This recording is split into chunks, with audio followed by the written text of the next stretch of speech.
So let's get started. I call this meeting of the Concord Middle School Building Committee to order. The first item on the agenda is the approval of minutes. I think you have to call roll, Pat. Oh, I have to call roll. That's right. Thank you. Good thing you're here. All right. So, and of course I don't. Oh, yes, I do. All right. So Jared Stanton. Present. Okay. Matt Johnson. Present. Lori Hunter. Present. Justin Cameron. Morning, present. John Harris. Present.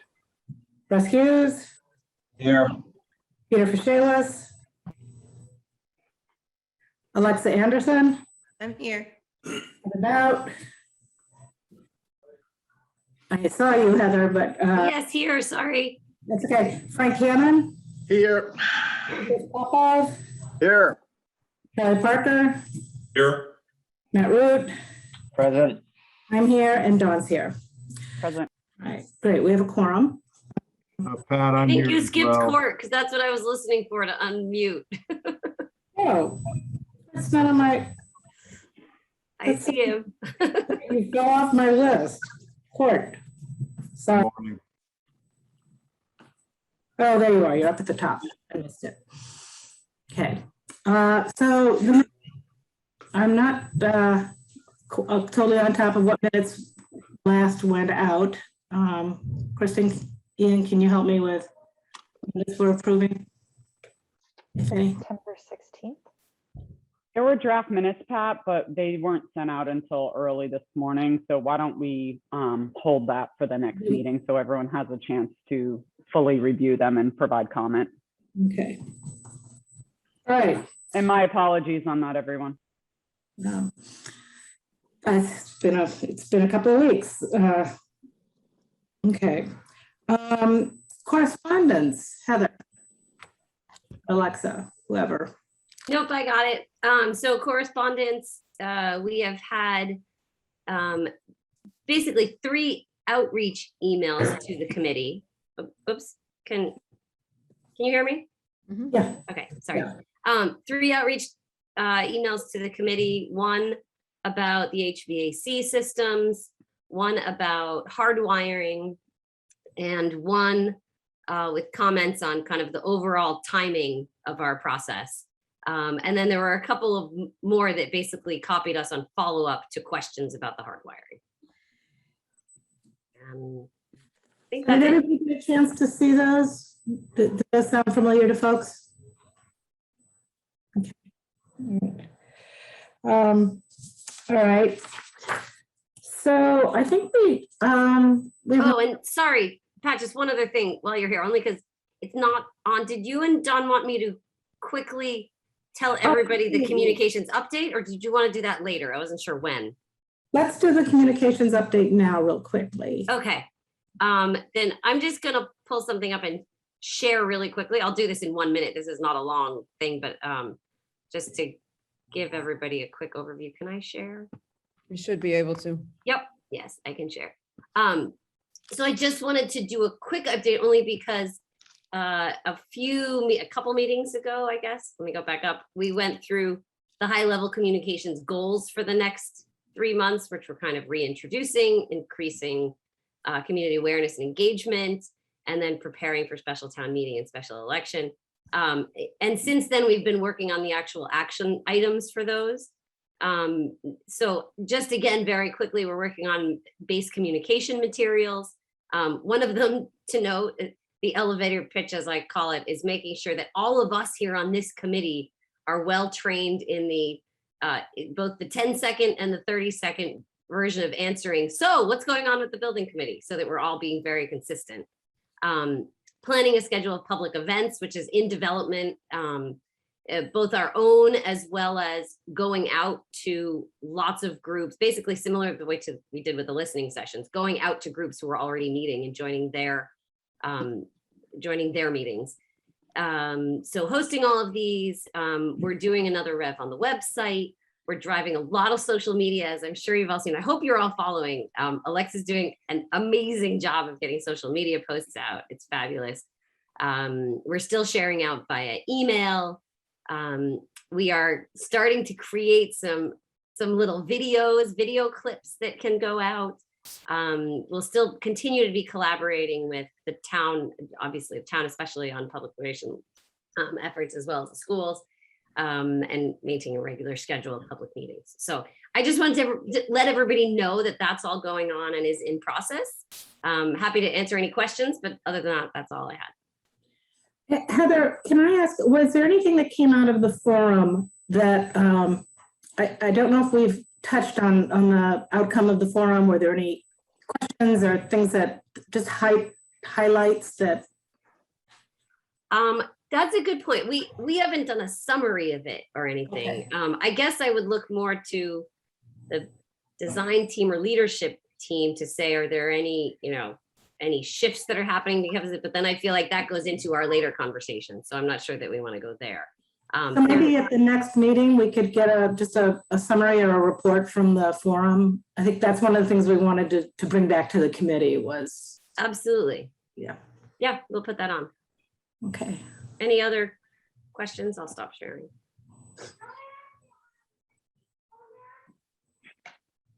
It'll be.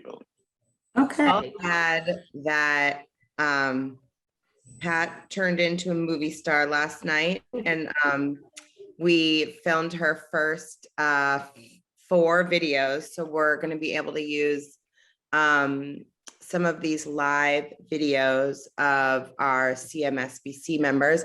I got yours this morning, Dawn, as well, but I haven't looked at it. I went to sleep early last night. And I haven't. I hate seeing myself. I know, but you're very lovely.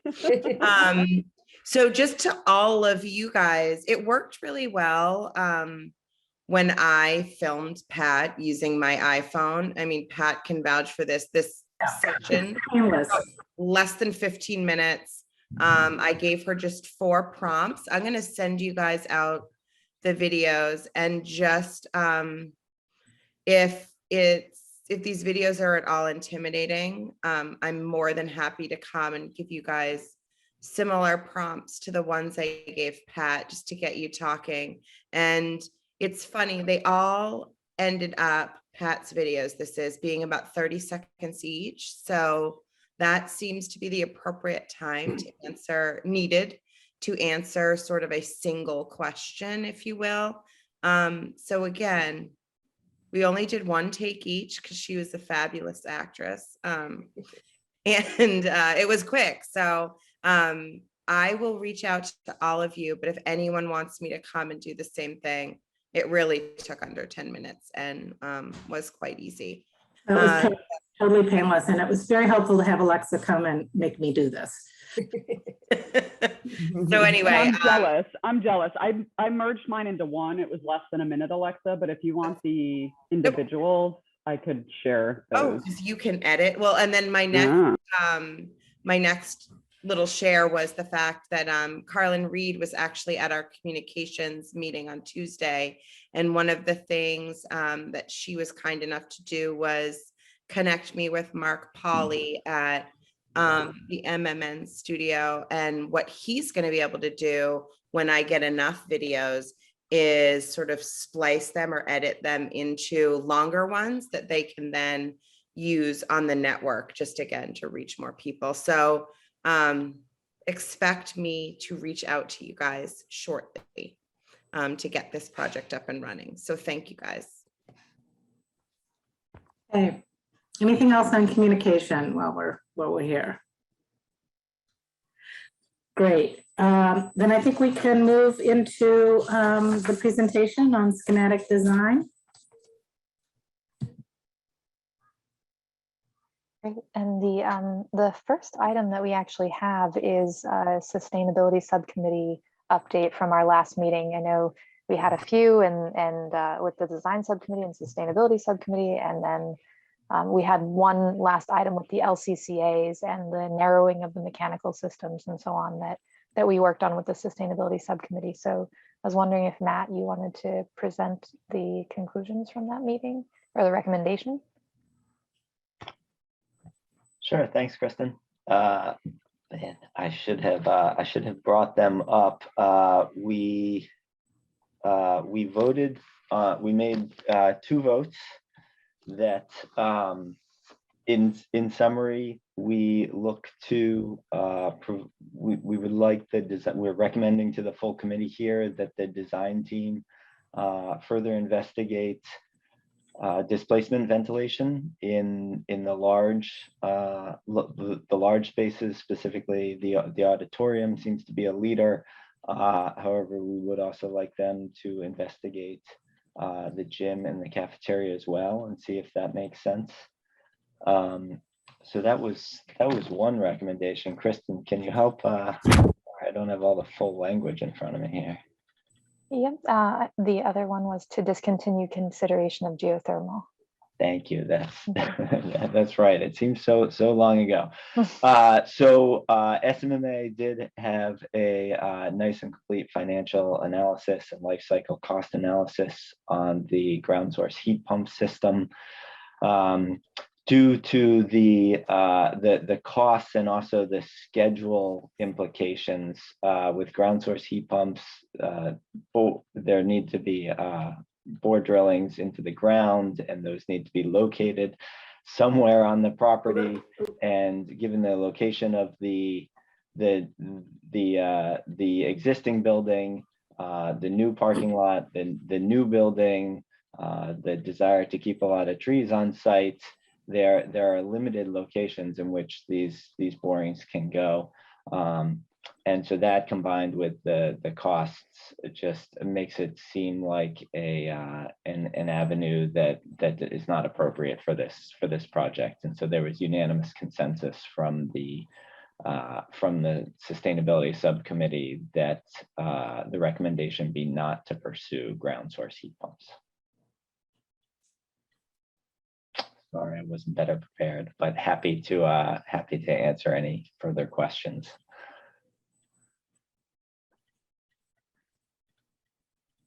Yeah, and it is true, Matt. That was a meeting right after our last meeting in September, our last CMSBC. So it is some time ago. There was a lot of detailed information in the slides that were presented by Martine and Andy Olderman from our office that show the grid of the geothermal wells and what that looks like on the site, just to convey again the difficulty of doing that with phased construction as it is on the Sanborn site. So I think to be able to officially move this into the SD estimating set, we would like consensus from the CMSBC on the recommendations that were reviewed and voted by the sustainability subcommittee. I think we were not doing that through formal votes. We were just doing that through consensus. So I can unshare my screen and turn it back to Pat for that. Yeah, thank you. A question, if I may. Yeah. Because I think this entire topic is of great import to the town. Matt, can you and your members speak to what you might predict by way of having to continue to explain the supporting rationale, or, if you will, defend this decision? Do you think it's going to be controversial? Was it a tough decision? Let's put it that way. I'm sort of looking out toward the future beyond today.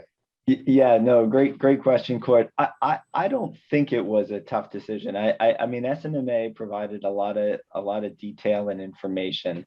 So we spent a lot of time reviewing that information in our meeting, and then the discussion was actually pretty quick afterwards. I mean, or it was surrounding ground source heat pumps is what I'm talking about specifically. And I think that we did reach out to a number of leaders in the community who have been focused on sustainability, and invited them into the conversation, because we know that there has been support and a desire to move in the direction of a ground source heat pump. I'd say the reason why it wasn't that lengthy a discussion or a hard decision is because the costs are pretty significant. I forget the exact number, but it's in the vicinity of $3 million. And the phasing of when those boreholes are made and when they can start to service the building are really challenging. There's not a clear path on how that would work. And so those are two really obviously challenging issues. And then on the sustainability side, why I think there was interest in pursuing that option is there is a very modest energy savings based on SMMA's numbers. So it really, if we're talking in terms of EUI, it was, I think the difference was ground source heat pumps was bringing it down to, and Kristen, maybe you can help me out if you've got the numbers at your fingertips, but it was, thank you. I'll wait until we've got the official numbers here. So you can see in the second column from the right, we're talking decimal places here. The ground source heat pump was option 3 at the bottom there. It was at 24.8. And the direction that we're going in is actually scenario 2 there, 25.4. You'll notice that the increase in EUI from option 1 or scenario 1 to scenario 2 is because of the displacement ventilation. So there is an energy penalty associated with that strategy, but there's also a much stronger indoor air quality aspect, and so that's why we voted the increase. The comparison to be making when just looking at the ground source heat pump versus the air source heat pump is really between scenario 1 and scenario 3. So there's a savings there. There is an improvement on the EUI, but it's 0.3. It's very modest. That's very helpful. Thank you. Thanks yeah, no, thank you for. I think we've seen this before, but I appreciate going through it again. I want to go to a process question. The reference was we might make a endorsement or a decision or a go ahead by consensus, which I believe sometimes takes the form of tacit consent on the part of those who speak up and presumed endorsement by those who don't. I think that's fine for decisions up to a certain import or magnitude. And I'm curious, going forward, is there going to be a criteria when we know when decisions should be a little bit more explicit coming out of this committee and not presumed? That's a good question, Court. I don't know what the precedent is for making those kinds of delineations. I think that on the one hand, I trust the committee members to take responsibility for either expressing their yay or nay through a consensus process versus a voting. But I personally would have no objection to, if there was a strong feeling that we needed to have a vote, to just go ahead and vote things. I think you're on my wavelength here. I'm hoping this committee might, from a process perspective, talk about the threshold at which that would be advisable. Does anybody on the committee or have a strong feeling one way or the other about and Stephen, I also look to you in terms of when we need a consensus and when we need a vote? Am I to understand that this has a net increase in the budget, this proposal, versus what we had in the baseline? That is to be determined through the SD estimating process. We will be carrying the VRF with the displacement error as a basis of design, but we will certainly study also a VRF only in terms of a cost comparison to make sure that we can have that information when the estimates come back. Yeah, and I guess as it really comes down to is it's about one of the items we already did vote to support, which was the ventilation. It's really not so much the heat pump selection that we're talking about here. But, you know, I'd say in terms of a vote, you know, if a proposal is going to increase the budget, and I don't mean by $1, but, you know, if it's going to increase the budget that we have as a working budget, then I think we definitely need to have a vote. And again, I don't know if the threshold's $100,000 or something like that, but in this case, I don't think that that's happening. I think it's really a clarification and also a decision not to go forward with something that would affect the budget.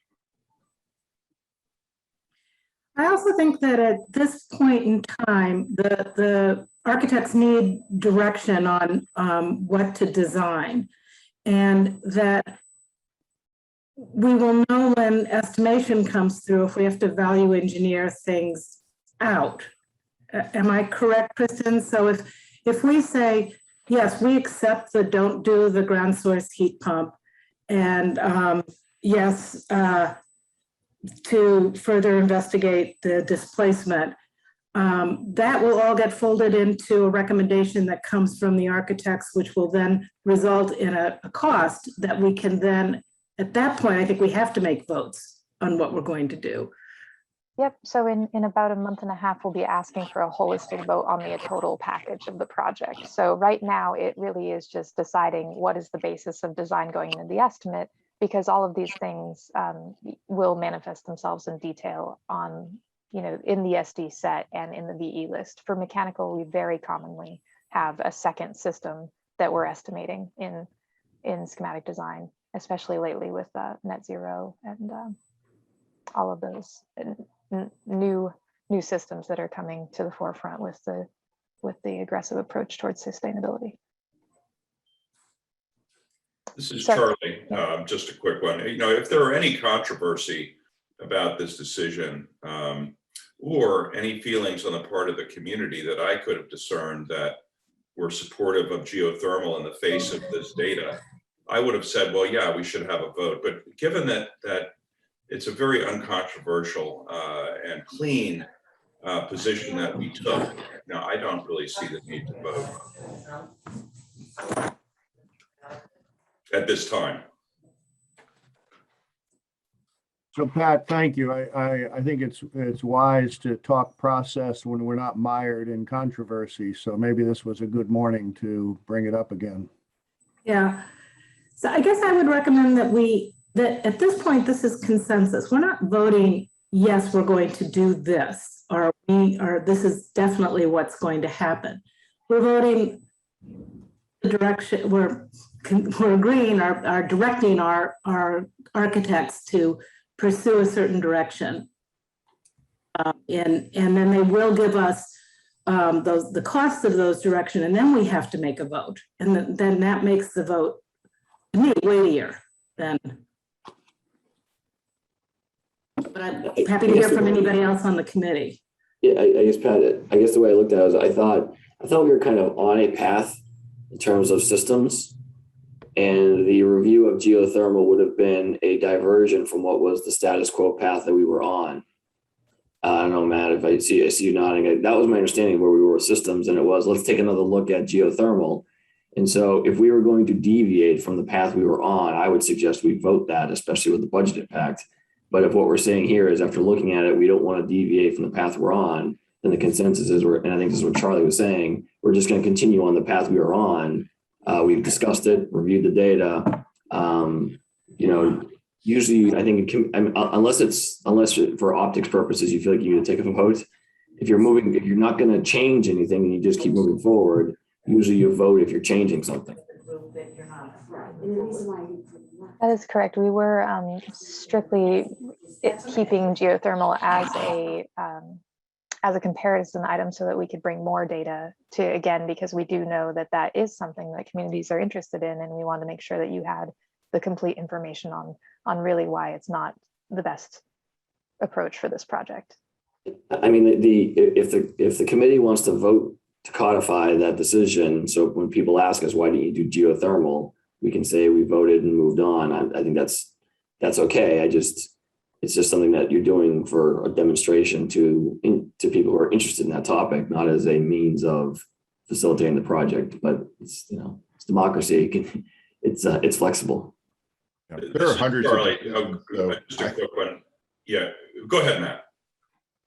I was just going to say there are hundreds of decisions. I mean, clearly some of them are more strategic than others, but this is, I think this is not one that we have to have a vote personally. And note that I didn't recommend a vote. Instead, I simply wanted a conversation. So we knew process and protocol here in this committee going forward. So And I was just going to add that going forward, there's going to be a lot of these due diligence questions that we ask, and that the geothermal stuff was really a geothermal question. We were checking, we wanted to be sure that we were doing the right thing relative to moving off the path. And there's a bunch of these things, like, you know, what ppm to go for in the ventilation system and so forth. So yeah, I think we're good. I think we're good not voting.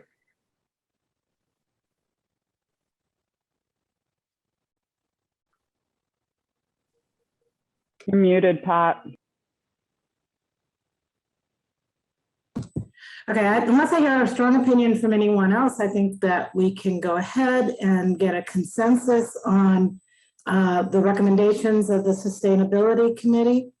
I would add that this is I think, an ideal FAQ question, Heather and Alexa, and to have something on the website and for the general public. Why didn't we go for geothermal, so that people can see the due diligence that did take place and the reasons for why we made that choice.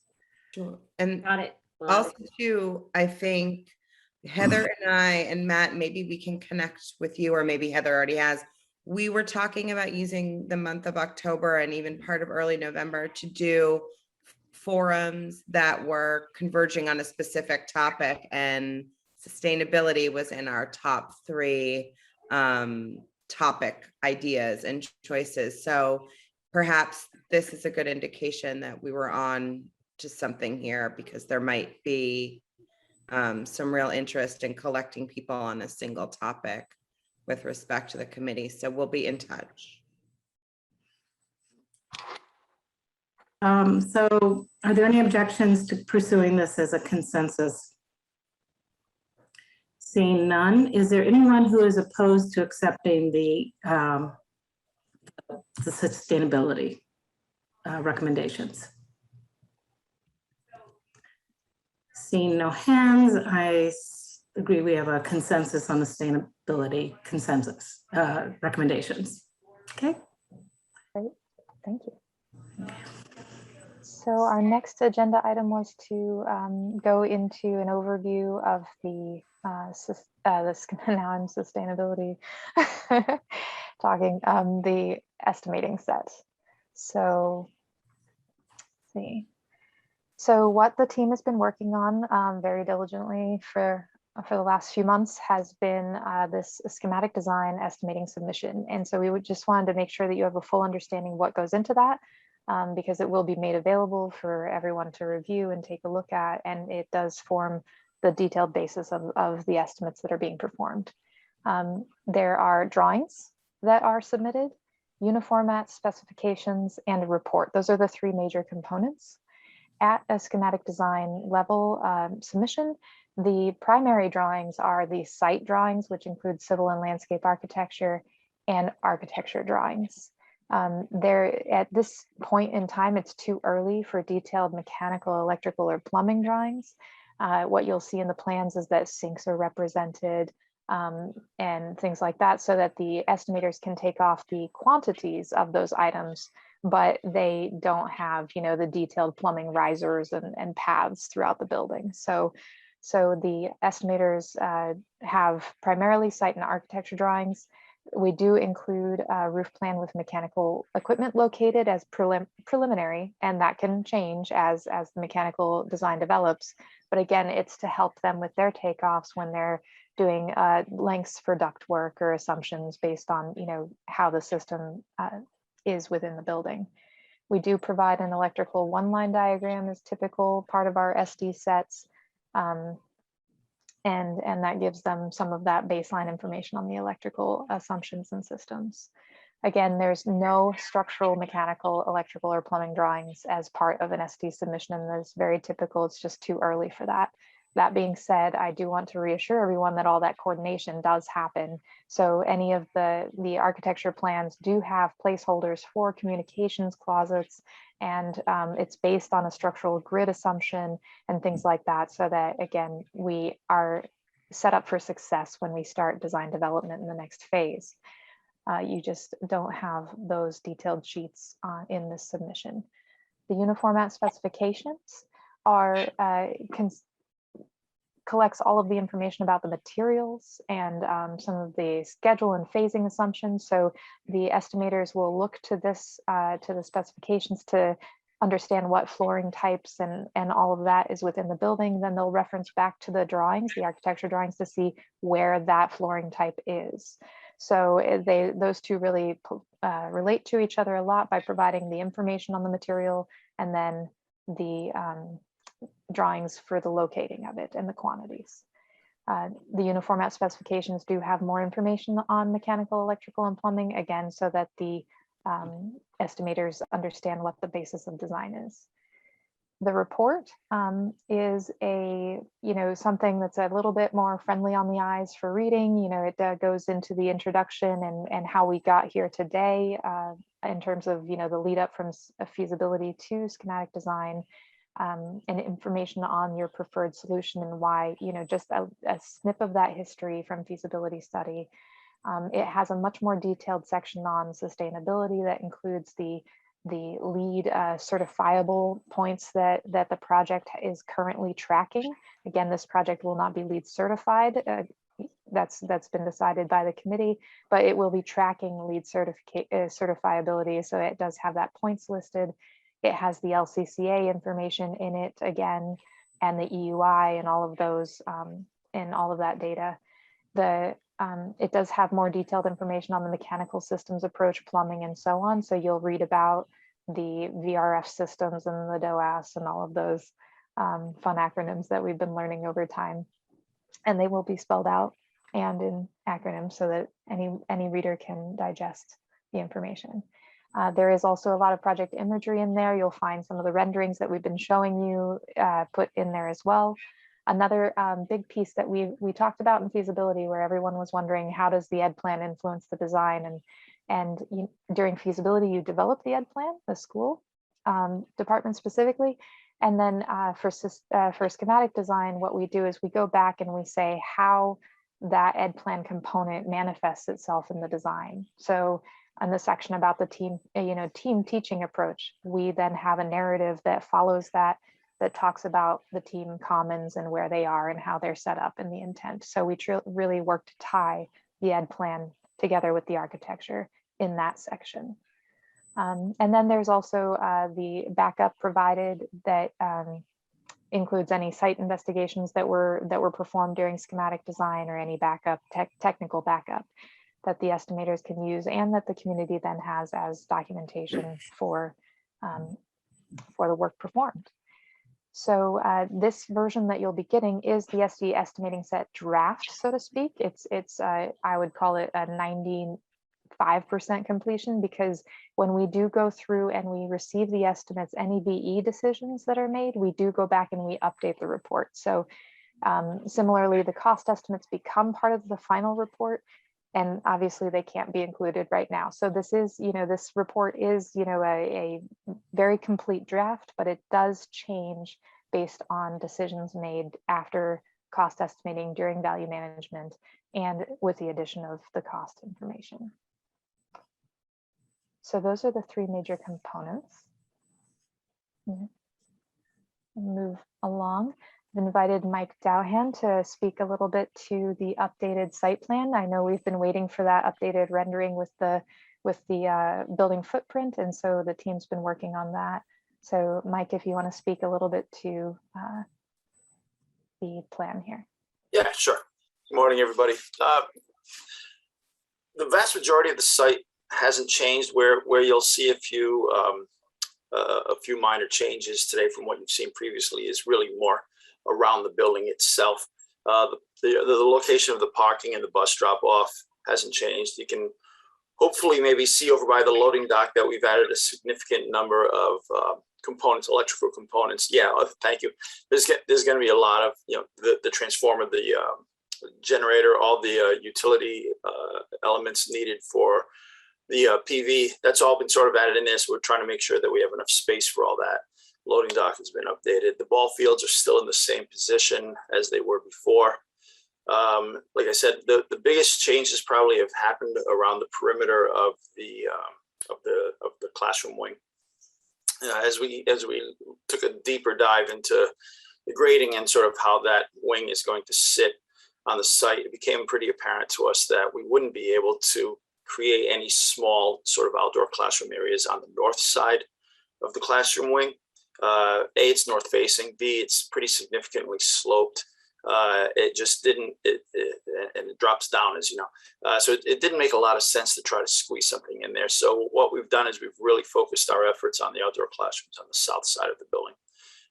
Southern exposure, of course, but also because, and this is also based on, feedback that I received from that presentation from a few weeks ago, and based on sort of the precedent images that we've been showing you guys previously.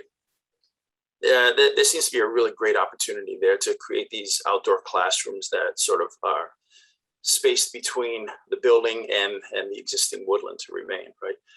And that creation of a backdrop of woodland for an outdoor learning environment was something that we're really interested in. We think can be a really valuable asset. So we've been able to carve out. It's a little hard to see on this. I apologize. Maybe we should have had an enlargement of that area, but we're really creating three or four distinct outdoor classroom spaces out there. And we've, as I said, we go further and further into the grading, we've been able to create some spaces that we've created some space horizontally from the building to the woods. So there's enough space there that it feels like you're out in the woods, but we've also found that we could create, because we're working with the slope, we can create some space vertically too. So those outdoor classrooms are going to actually step down a little bit, not step in terms of the word step, but I mean the grade can drop down. So there's a sort of a first set of two outdoor classrooms that are probably about 3 feet lower than the FFE of the building. And then there's an additional one sort of off to the, I guess I'll call it the southeast. There you go. That one drops down even another foot. So that one's about 4.5 feet lower than the FFE of the building. And it's about 35 or 40 feet away from the building. So it's going to, and it's really tucked into the woods really nicely. And I think that's going to be a really special space too. And we're thinking about materials and trying to keep with natural materials and stuff like that. So those outdoor classrooms, we're really excited about them now. And I think that's the biggest change. Everything else sort of remains the same. We've still got the thank you. We've still got the outdoor sort of unprogrammed space off of the media center and the cafeteria. And then we've still got the sort of terraced area that sort of sits in front of and drops underneath the bridge space. That all sort of remains the same. That's pretty much it. That's really the scope of changes that from the last time we've discussed the site. Thanks, Mike. That's really exciting. I have a question. I know that and this may not come within the scope of this presentation, but I know there was a lot of conversation with the rail trail folks about access from the rail trail to the school. And I wondered if that's still kind of going on and being discussed.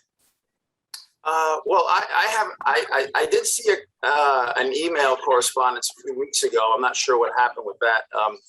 We can make a connection. This, as everyone knows, there's an existing path, right, that goes from the existing school down to the lower fields, which are at the same elevation of as the rail trail.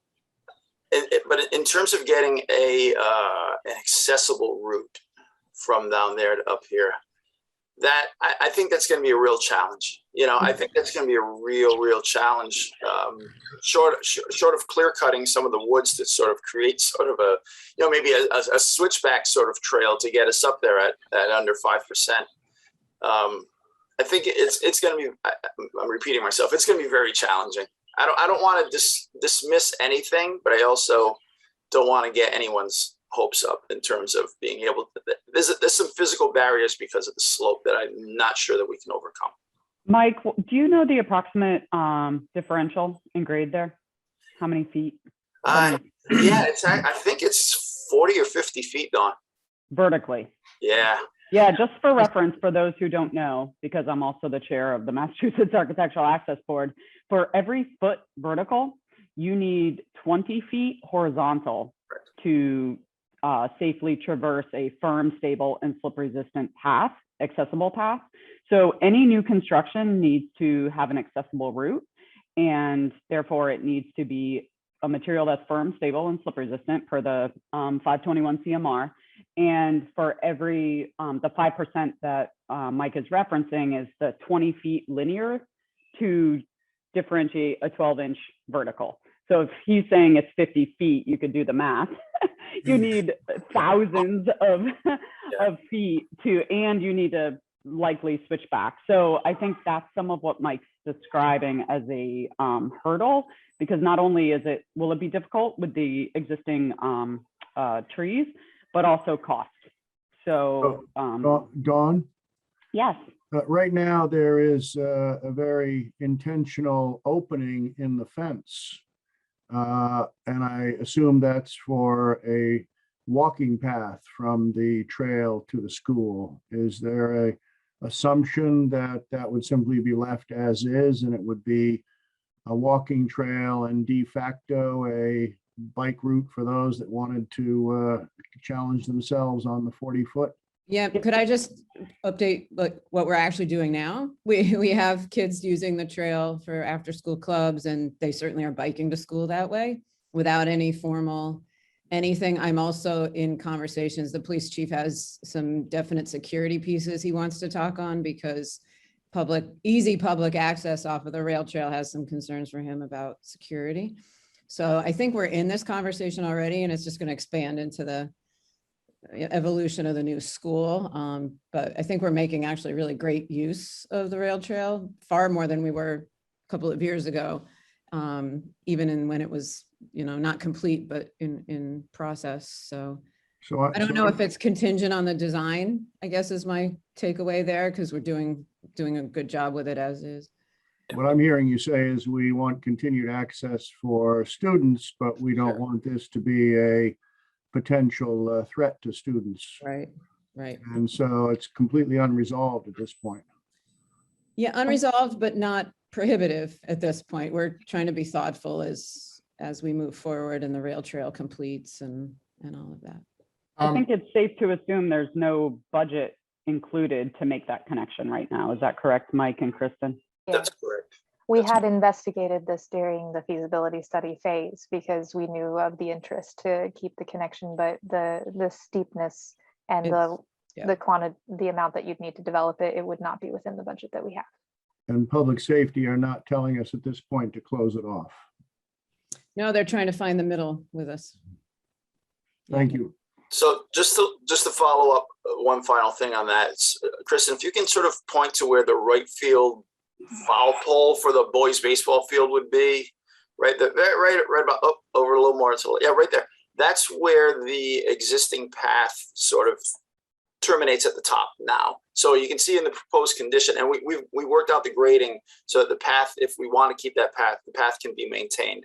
We worked out the grading in that corner so that the path can stay there. So students or anybody else who would be using that path would now, instead of coming out at the back of the school like they do now, they would come out sort of in the open ball field area.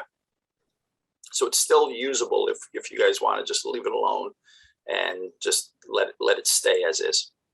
Yeah. Back to outdoor learning spaces.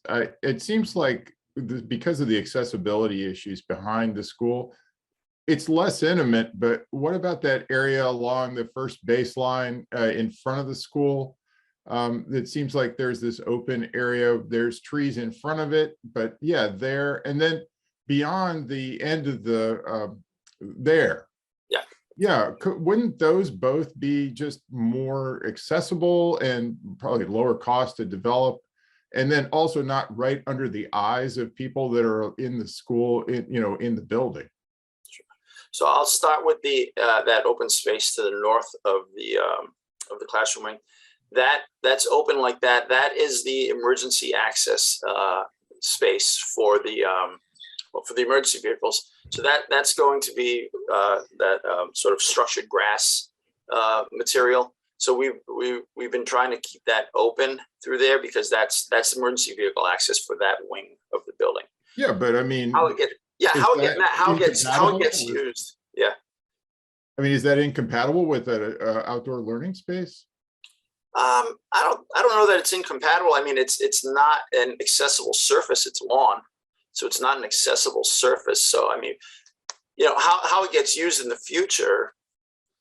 We're not considering it right now for a space because we're sort of deeming it, like I said, as the emergency vehicle access drive, and again, it's not an accessible surface. Right, but you could upgrade the surface there relative to providing surface for an outdoor learning space somewhere else. We could. It all goes back to trying to keep the site under 15% impervious. So if we added, if we had pavement there, I've got to. Or not pavement. Yeah, we take it away from behind the school. Take it away from somewhere else. Yeah. Well, the area behind the school, we're working very hard to try to not make all of that surface impervious. We're trying to come up with ideas that we have an accessible surface that's not all impervious, so that it relates more to the woodland than to the building. Yeah, but could you make a surface that's that's not impervious, that could support emergency vehicles and yeah, I understand what you're saying. Yeah. The other space that you're talking about off past right field and the ball field, that's all been regraded. That's a really, unfortunately, we don't have the grading plan here in front of us, but that's all 3-to-1 slope,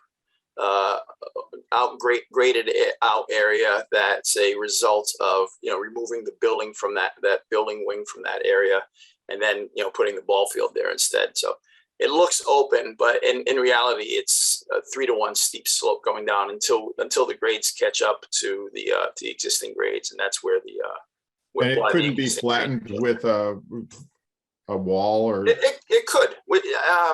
I don't know if you can see it on here. We are introducing. Thank you, Kristen. We are introducing a wall through there to try to mitigate our cut fill calculations and try to save as many trees as possible. It could, but then we just have to incorporate the cost of a retaining wall into the project too. But all of that is absolutely imminently feasible. It's just a question of what it does to the estimate. There is another outdoor classroom space that on the north side, in the northeast corner of the classroom wing, that is remaining. I don't know if you can see it there, the northeast corner of the classroom wing, Kristen. North, yeah, there you go. Yeah, right there. Thank you. So there's still one space that remains right there. That's sort of the terminus to that 5% walkway that cuts diagonally across the slope in front of the building. Yeah, and that one looks good to me. Yep. Yeah. So there are lots of opportunities to shift these around, kind of have as we've discussed, that if we end up like exploring them in other areas, it's kind of just taking the scope from one location to another. Right now, these seem a bit more proximate to the building, just because getting to over here or here would involve, coming to the ground level of the building, exiting here, and then traversing this amount of area. So I think Mike was just trying to keep them a little bit tighter to the building, but we definitely have the room to continue to discuss this in design development. And I would think that the educators would have something to say about the proximity and the location of the outdoor classrooms to facilitate the educational process. Chris, question? Just one last thing I was going to say is, under real practical terms, the location of these outdoor classrooms is proximate enough to the building that you still have Wi-Fi access in those outdoor spaces. Oh, okay. Which I think is probably a pretty important component. Otherwise, we'd have to create, if we pull them too far away from the building, then we have to come up with other means for Wi-Fi access. It's critical. We've learned in COVID. Yep. Pat, I have a different question. Well, Chris has had his hand up. Chris, did you want to say something? Yeah, just back to the rail trail access, and this is probably for the town manager and town council, for them to look into whether the project arguably is creating any legal obligation to make improvements that we just don't think are within the budget for the project. And they've probably looked into that already with respect to the fact that the public can go to and from the rail trail to the lower fields. But I think that's worth keeping in mind in the event somebody wants to make that argument down the road. Why did you not make all the improvements necessary to create the kind of steep grade access we need from the lower fields up to the building? We haven't had that conversation that I'm aware of. I think usually that happens a little further down the road in design, but I think if you're going to make an improvement, if you're choosing to make an improvement, you have legal requirements and what that improvement looks like. But if you're choosing to not make an improvement, I don't think there's an obligation unless it's like an access thing to either an existing improvement or like I said, something you're doing new. You need to make it a certain way, but I'm not aware of any requirement to add something if it's not planned. But we can look into that further. Charlie? Yeah, Charlie. Yes, I have a question. I guess it's probably for Kristen and for Mike. It has to do with the way in which we're going to present this site vis-a-vis the solar that's planned for the parking area. I know the CMLP has, is leading the effort to sort this out, but I think that from a design point of view, there are implications, I think, to the site. If you look at using 100% of those parking spaces for solar canopies, and I think the town, people of the town are asking about this. What about the solar? When they see this site plan, they say, well, there's no solar there. What are you doing about that? So I think this is an open question, and I'm a little bit concerned that it not be peeled off and simply handed over to the CMLP, because I think we need to be prepared to discuss this when this is, in front of the town, given that net zero is a key item for this project. So that's, I suppose, a long question, but what are we going to do about that relative to these visuals and relative to the site plan to make a good show with the town as we roll this out? I think the long question actually has probably an even longer answer, but we do have some preliminary plans that were developed by Solar Design Associates that show the PV on the parking spaces, so keeping the aisles clear. When you assume the PV over the spaces and on the rooftop, you are in fact achieving net zero energy. So we do have that very early information. One thing that we're looking at is, and good that Mike's on this call, is can some of the solar perhaps be considered on different areas of the site? Because one thing that we're just wanting to discuss with you, probably in design development, is just, do we want all of that solar in front of the building, or do we want to kind of create, because from Old Marlborough, the view would be of a solar canopy over the entire parking area. So what we'd like to explore is locating some of those panels in other areas of the site, which then begs the question of impervious surface and whether it's my understanding that many communities have decided differently on whether they count panels over land as impervious or not. So that's part of why we haven't been representing it only on the parking right now, because we do see that we do have an interest in exploring different locations for the panels with the committee down the road. Okay, well, that's great. That's perfect. Thanks, yeah. I just think, you know, again, I think we need to be prepared for the public rollout, and this is going to come fairly soon. We may not have perfect, you know, information and decisions, but we're going to have to share the vision of how this is all going to play out on the site. And maybe to your point, there are a few alternatives that you know, we want to present to, you know, give people a feeling for, you know, the decisions that are being made. But I think, you know, the 100% issue is pretty important, I think, to people. Great.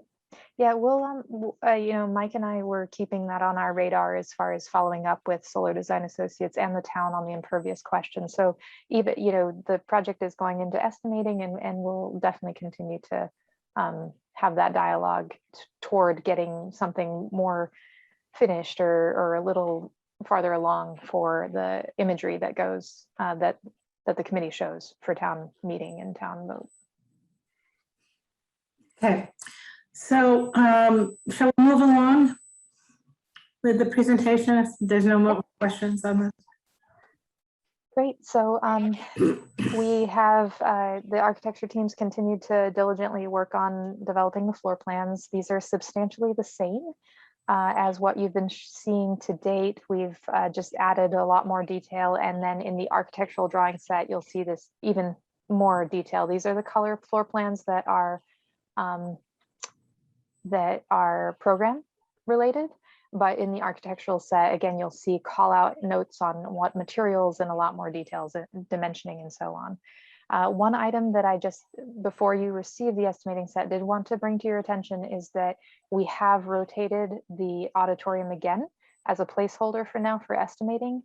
This is the result of a meeting that we had, a preliminary meeting we had with our acoustics consultant, who advised us that for the primary use of this auditorium, to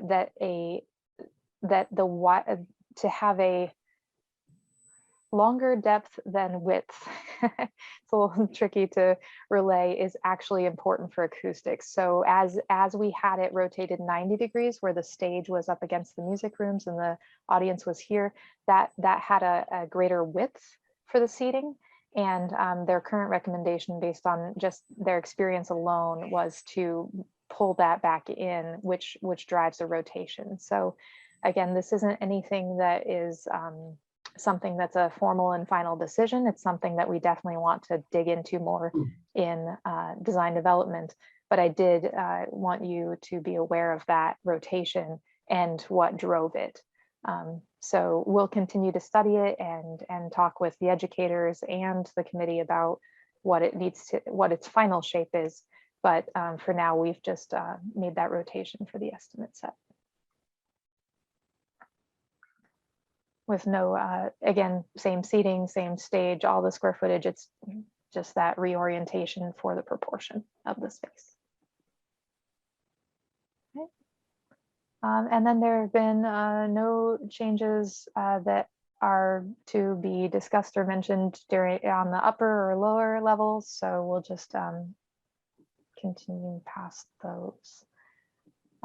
The estimate set includes all of the decisions that were made on the exterior material selection and the fenestration. So that's unchanged and just further developed and detailed in the documents. Similarly, on the interiors, we took the feedback and, for example, do not have that edge reveal in the classrooms. We had discussed we're not doing the open to above ceiling on the edges of the classrooms where for the ceilings, the acoustic ceiling tile goes all the way to the perimeter based on feedback from the committee. So just we are remaining consistent with the decisions made by the committee to date there.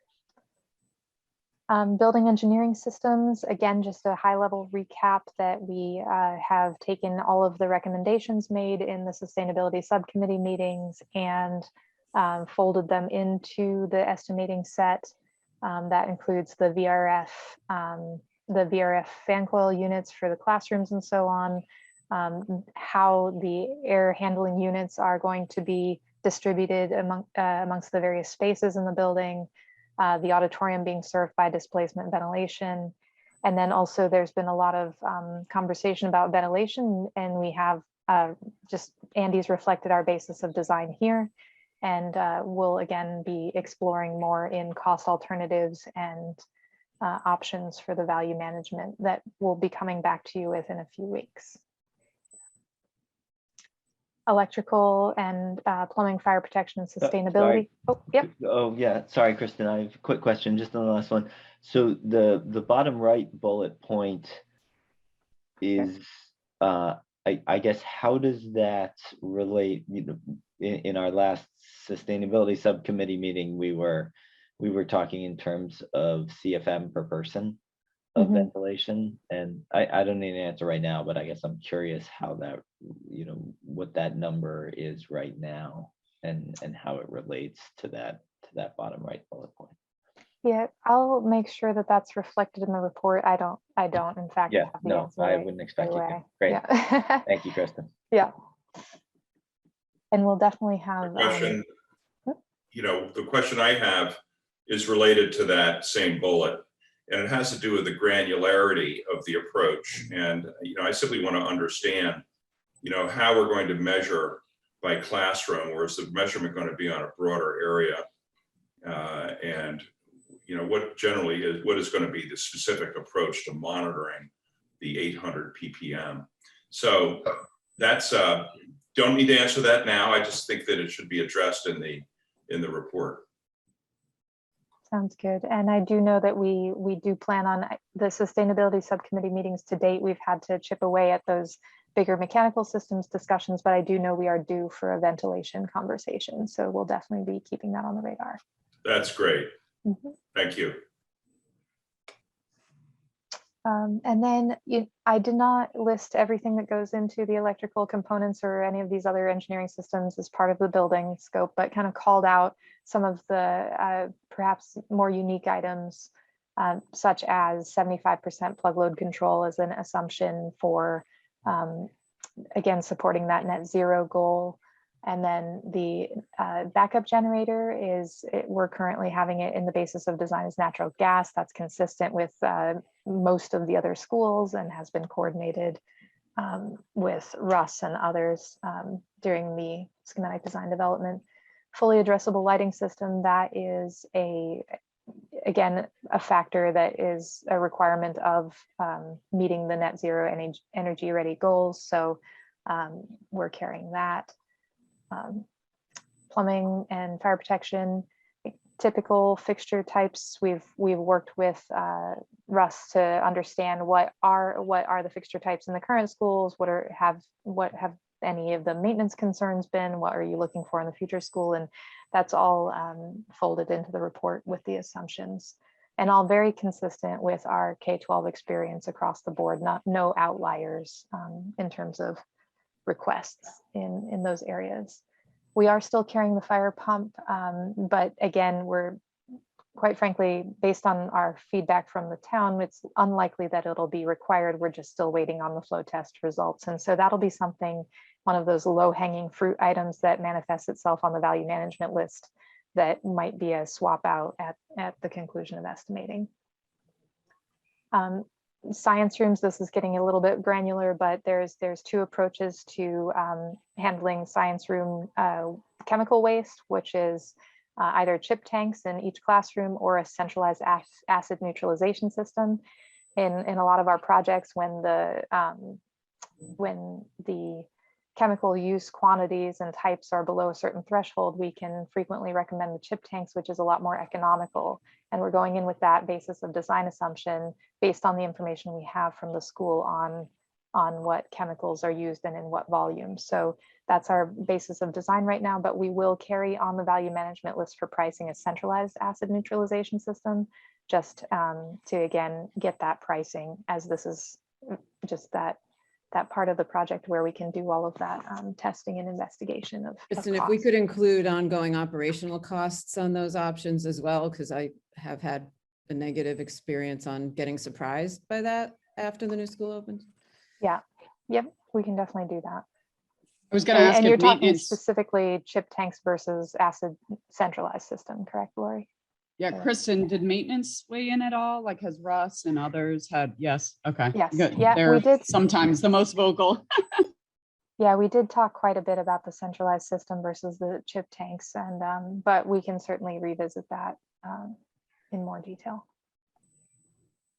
And then generally on sustainability, sustainability manifests itself in everything from the architecture through the MEP system. So again, just based on the LCCAs that you're seeing, the life cycle cost analysis information, we are still definitely on track to achieve that planned EUI of 25.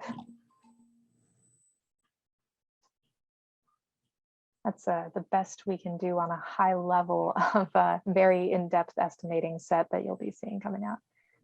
Before we move on, Chris, did you want to? Yeah, I just take it based on what you've put together for building engineering systems. SMMA and Hill are comfortable that you're giving sufficient information for the estimators to work with, so we come up with some credible estimates for the whole project.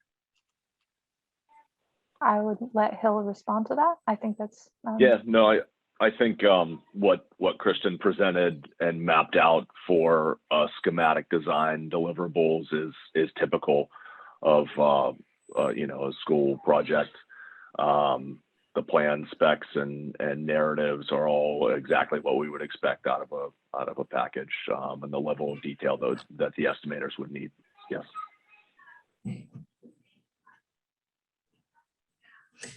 Matt, I see your hand up. Yeah. Hi, Kristen. Thank you, Pat. Just a quick question on the structured narrative, and maybe not so much a question, but a foreshadowing. One item that I'll be looking for in that narrative is embodied carbon, and I don't know if that's too early in the SD to be talking about that in the narrative, but that's something that I'd like to say at least.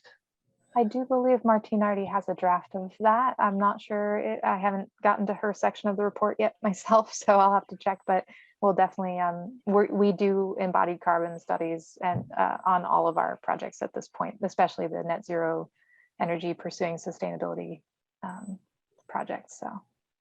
Thank you. So now I will. Can you go back, Kristen, just quickly? Yep. This is Charlie. One area that we've talked about quite a bit, primarily months ago, but quite a bit, is the need to have a sort of a laser focus on getting the building as tight as it needs to be, or as we spec'd out in the easy code. And that specifically includes some of the testing of air infiltration. And I would hope that all of that would be also addressed, because we're really looking for a very, very tight building that has very low air infiltration. And that obviously influences our cost on the mechanicals and so forth. So that would really be good to flesh that out.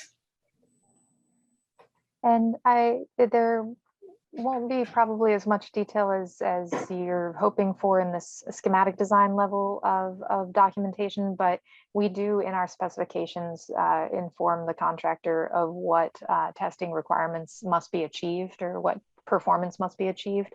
So not only do we design the envelope so that it does meet those, have the ability to meet those requirements, but we also make sure that the contractor is on contract to meet those requirements. And then the project budget, even for the feasibility, we were carrying a line item for commissioning of systems, and that is in the project budget because that's an outside consultant and fee, and not in the construction costs. So that will be carried as a line item in the project budget. Okay.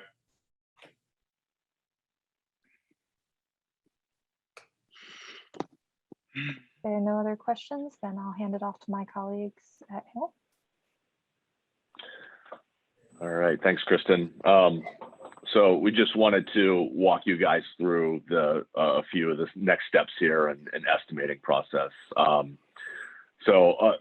Leading up to this point, we've been, doing snapshots of the cost estimates based off of the limited information that we have. And so we kind of did one at the educational plan early on this year. We did a snapshot after the gym and auditorium size was changed. And then we've done some gross square foot refinements and did a snapshot in July. And then we wanted to do one final one before we stepped into schematic design estimating. And I would continue to keep your focus on the schematic design estimate because this is just an interim snapshot here. Again, based on limited information and the factors here are gross square footage of the building and time. And those are the two main drivers of this type of level of estimate for feasibility phase. So the first ones, the first two updates were based off of square footage changes and how the square footage bounced around as we were going through design iterations. And then the most recent one that we wanted to update on was just the both the square footage and a minor tweak in the square footage, and then the cost escalation going from 8% to 9% as a result of pushing the schedule out from Q1 of 2023 to Q2 2023. So that's what that change here is reflected. We still acknowledge the committee's desire and charge to maintain $100 million total project budget, and that's kind of where we're headed with the next steps here. Is talking about that process with schematic design, estimating, and the value management process. So, but just wanted to do a quick interim snapshot before we stepped into schematic design. Next slide. Thanks. I just one question, another driver, of course, is the cost per square foot estimate. And it just, looking back at the education plan all the way through to the present, it's been held at $348 a square foot. And it just doesn't seem, reasonable to me that that's the same. We on the select board had to turn down a construction project just for a 2-bedroom affordable bungalow on Monday night. The construction cost came out at $700 a square foot. Now that's residential. It was a public construction project, but the estimate since 2019 for construction doubled. So I just, I guess you're just saying, are you saying it's not worth looking at this because we're going to soon have a better estimate? But I have a hard time just with that number saying flat all the way through this time. Yeah, it's I would say yes, it's not worth getting into a square foot conversation because we're stepping into a schematic design estimating process in which we're gonna, and I'll get into it in the next slide here, but we've got estimators lined up to do a detailed estimate where they're gonna put a unit cost to every single aspect of this building. Whereas, all we're doing here is trying to come up with what we think is the right square foot cost based off of, where what we think is appropriate for the scope of the school in comparison to other schools. So we set these numbers earlier this year, so I don't think we were carrying this since last year. We kind of did a refresh on these numbers in early 2021. I also have a comment or a question. Yep. So under the third column, the bottom line is 100,360, let's say 368,000.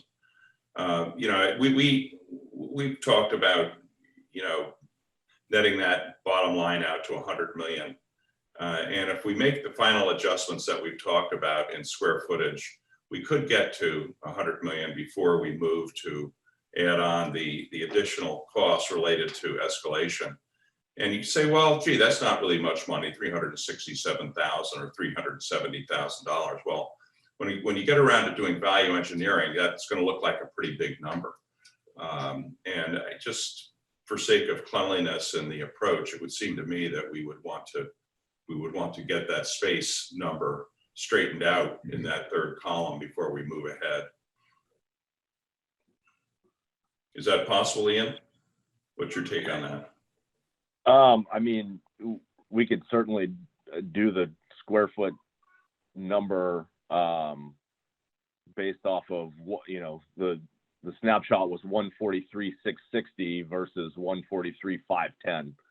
So you're talking, I think I did the math and it was 100,268,000 or something like that. So well, I'm not talking I'm talking about getting the whole $370,000, you know. Yeah, Charlie, this is Peter Martini. I get exactly what you're saying. The square footage totals on this job are very, very, very, very important. And you're right. You know, 1,000 feet one way or the other, 2,000 feet one way or the other, looks like a little amount on the 143, but it's real square footage that you have to find. So I think this is going to be one of the things we're focusing on. Number one, to make sure we have accurate assessments from the estimators and from Hill and from SMMA on what the square foot is, how it was arrived at, and comparing where we are for square footage. Number two, if we're looking during the estimate and after the estimate, if we're looking for dollars, the way to find them is square footage. So I think we're on the same page with you. Good. Art, I see your hand up. Yeah, thank you. So with that continued reliance on a 348 number, in September, I asked, could we learn what the 2023 MSBA median number is? And my thinking back then was that the 348 is one I don't understand anymore. And I thought maybe MSBA data would give us a little bit of a heads up as to what might be coming. I was told that number could be shared with us in October. Now, we can all look it up ourselves, but I thought it might be useful just to keep this committee on its toes. And then secondly, a question about the estimating. We've referenced in the last couple of minutes a couple of times that we've got limited information. Do the two estimators and the Hill reconciliation specify clearly the assumptions versus the knowns? For example, mechanical engineering and plumbing detail yet to be done, and so on. Do we know? Will we know what these estimates don't include, or the caveats, if you will? Yes, a clear part of putting together a schematic budget is exactly that. It's the budget is based upon what's on the documents, but more importantly, clarified by the qualifications. Good, thank you, Peter. Those are going to be critical to know what's not included or not included with specificity, such that there have to be estimates with ranges that would be greater than an estimate for a component that's unknown. So we do not list any unknowns per se in the document, in the SD estimating set. The estimators are professional estimators who are part of projects from SD phase all the way into bidding and construction. So they get real-time data and have a lot of information actually from recent projects that were bid, and so they'll have very current information that they're working with, and they use, for example, if there's a middle school that they recently estimated, or they didn't, but another person in their industry has, they have that data about a VRF system, and they know that per square foot cost. So they're taking what they know from fully developed documents in bidding and backing it into an SD level understanding. So they're really using per square foot costs, but they're using it from current projects with much more developed Sure, details. no, I understand that, but coming back to Peter's comment, it will be known to us what assumptions are being made based on details yet to be forthcoming, correct? Yes, and as the documents get further along during design development, what the theory is that list becomes less and less. Sure. And then when the job completely gets bid out by the general contractor, the public bidding requirements are basically saying no qualifications on your bid. But it's always a couple, but that's kind of the goal. All right. Well, I hope Hill and SMMA are in sync on this idea that clarity is of value to us. I think it is. And finally, to be the skunk at the party, we continue to refer to the 100 million as a quote unquote desire and a quote unquote charge. I think we're going to at some point have to stop dissembling about that. Not today, but I just want to note that that's still hanging out there for me. I don't know if anybody else shares that anxiety around that. Thank you. Chris. Yeah, what I'd like Hill and SMA to think about is when we get the more detailed information back from the estimations, are they confident the committee will have enough time to understand what we're seeing? And if there are any surprises or changes that have to be made, we'll be able to consider those and implement those so we're ready for town meeting in January. Good question. Yeah. Kristen, Ian, Peter? So we have built in a 2-meeting approval cycle for the estimate review because we do feel that there will be need to, it's not going to be a 1-meeting topic. So the first meeting, actually, that might be, Ian, is that a good time to go to this slide? Do you want to just take over on the how this sure. rolls out in detail? Because Charlie, I think this will answer your question, or at least help. Yeah, I think long and short is yes. We want to provide ample time for you guys to review the information and deliberate on it. It's going to be some tough meetings to get through and really talk about, line up the cost and the scope and make some decisions on how to get to the $100 million threshold. So, and that's why we were planning out 2 meetings here to be able to do that. And get through that information because it's going to be a lot to digest. Yes, but kind of jumping back here to schematic design package. Obviously SMMA is working towards this package, trying to button up loose ends here for the plan specs and narratives, which is going to define the current scope and basis of design. And then that package is going to be going to the estimators next week. And we've got essentially a 4-week time period here for the estimating and reconciliation process from October 11th through November 4th. And we have 2 professional estimators, PM and C, who's working under Hill, and AM Fogarty, who's working under SMMA. They do not have subcontractors. It's just two professional estimators that are putting together these estimates. So there's no time needed to go out to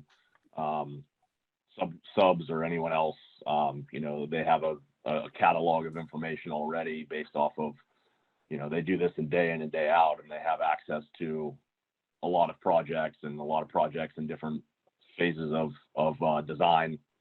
And so they have this information readily available, good market information that they'll put into our estimate. So a part of the process is plan and spec review, finalizing the value management log, and the ideas on what should go in that log.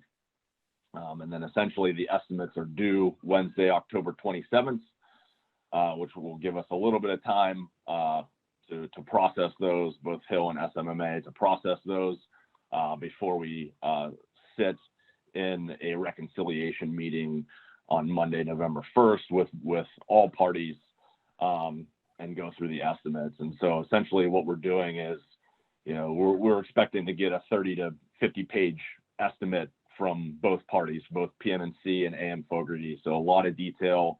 We're going to go through all the detail in this meeting, and we're going to true up any discrepancies. We're going to talk about differences, and we're going to agree upon what the right square foot or unit price cost is for every single one of these items. And we're going to do that until we're done, and we agree on what the estimate, the reconciled estimate should be. So if you go to the next slide, I can kind of show you. Hey, Ian, before we leave this slide, so on November 1st, hopefully everything is reconciled. Given the concerns from the committee about the cost of the project and how tight this is, I'm just wondering if it makes sense for us to have an opportunity to have 2 meetings during that week of November 1st, just to give us enough time to work through this as a committee. To hear it once, maybe on November 4th, and have some discussion, and then to be able to talk a bit more about it on November 5th.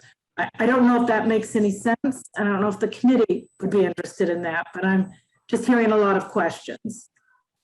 Yeah. So So let me- you're saying maybe 3 instead of 2 meetings Yeah. to deliberate with the committee? I just want to say one caveat is that the reconciliation meeting on November 1st is when the team turns a lot of information back to the estimators live in a meeting, and then they do need a day or two to process that. So that's why we had pushed the first meeting back to the 5th, because Okay. they will need a day or two to consolidate everything that happened on the 1st. So if we add a meeting, it will need to be after, more in the direction of after the 5th. Ian, I want to be clear here with everybody.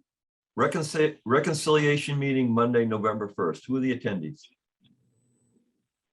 going to be PMC, Hill, AM Fogarty, SMMA. Right. So that's not a And town. consultants. Professionals only.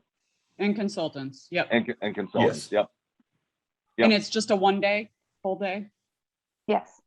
Yeah, Yeah. this is something that this is a lot of work. And when we review that, it's on the 27th and 28th. I mean, we've set aside, everybody has set aside a pretty, it's an intensive day. And so is November 1st. And so it gets done. Those are key days that are circled in our calendar. And so my understanding was after that, then when would we be presenting this to the CMSBC? And you're saying, Pat, you'd like to have it before Friday. Well, I'm just actually what I'm really thinking is that given how much conversation takes place in these meetings regarding this particular topic, which is the cost of the project, do we need 3 meetings to get to the point where we can vote to approve schematic design scope and budget? And I'm happy to hear from anybody else on the committee who either agrees or disagrees with that. And I don't want to set up SMMA and Hill for failure because we've asked for something that can't be done. I guess what I'm sensing, and I think we have a little bit of time to review this, is maybe we should relook at the meeting schedule, and also with when we need to have the final votes and everything, and then come back with a proposal. But we're hearing loud and clear that there may be more time, more review time, different meeting dates. We're going to keep everything up through the reconciliation meeting of the 1st, and the estimator is giving us the estimate shortly thereafter. But we'll relook at the assumptions around these approval meetings and get back to you. Kristen or Pat, may I? So I think there's a lot of educated people on this committee who are going to take some time to go through the estimate. We'll probably have comments back to us. So just looking at, knowing that we're reconciling on the 1st, we're probably getting a reconciled final on the 3rd. I feel that the 5th might not be as valuable as you might think. I want to give the committee time to go through it. It would be good for us to receive some comments before the 1st meeting, if you do have some, so we can come prepared. I know not everybody is used to reading cost estimates, so not everyone will have the same level of input, detail, and questions. But I would like to make sure that we're more prepared than less prepared. So Lorraine, you're suggesting that maybe as part of Kristen's and as part of SMMA's review of the schedule, we think about when we have something to look at, right? Can get back with comments, and then we can have our first meeting to discuss and see if we can maybe have a few meetings to discuss, if necessary. I have a suggestion based on what Lorraine is saying, which makes sense. And I've been through this process more times than I want to admit. So with intimate knowledge of how this works and recognizing that there may be committee members that want to dig into the detail, maybe it makes sense to keep the 5th, and SMMA and Hill does a big picture. Here's what you're receiving. Here's what you're looking at. Here, an explanation of a line item estimate. Anyone who doesn't know might be looking for, something in one section that the estimators typically carry under a different section for different reasons, as an example, right? So when you look at these all the time, you kind of, where to look for things. Someone that may not look at something so detailed may not quite understand it. So maybe the 5th is a big picture. Here's where we're at. Here's what you're looking at. If there are any general questions before people dive into it, and then give them a few days to dive into it, and then follow up with, any questions we can feed to our design team. They can come to that next meeting prepared to answer them, and or have, if they need to get back to the estimator to say, hey, we got this question, they can come to that meeting with backup information on it. So I don't know. I don't want to suggest something that you're not comfortable with, SMMA and Hill, but just recognizing that there will be people that want to dive into it deep and understand the backup, maybe a big picture overview of what they're looking at, so that when they do, there may be fewer questions. I think that's a fine approach, Dawn. One question I would ask is, is there a ideal length of time for your committee to have that first in-depth review to get us questions? I don't know the answer to that. I can either, but review it in a few hours, but I'm used to looking at these. So I'm gonna turn to others who may want to dive into the detail to understand what they might be looking for time. Absolutely. I'd like to hear from those members of the committee who do spend a lot of time looking at these things and have the ability to spend a lot of time looking at these things, what you might want in an ideal world.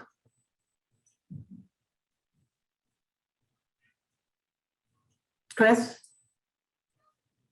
Well, one goal that would probably be helpful for everybody in the community who's not paying as much attention is for Hill at the end of the estimation process to come up with the number. Now, it would be wonderful if after all of this goes through come November and all the reconciliation meetings, we're at $555 per square foot. Wonderful.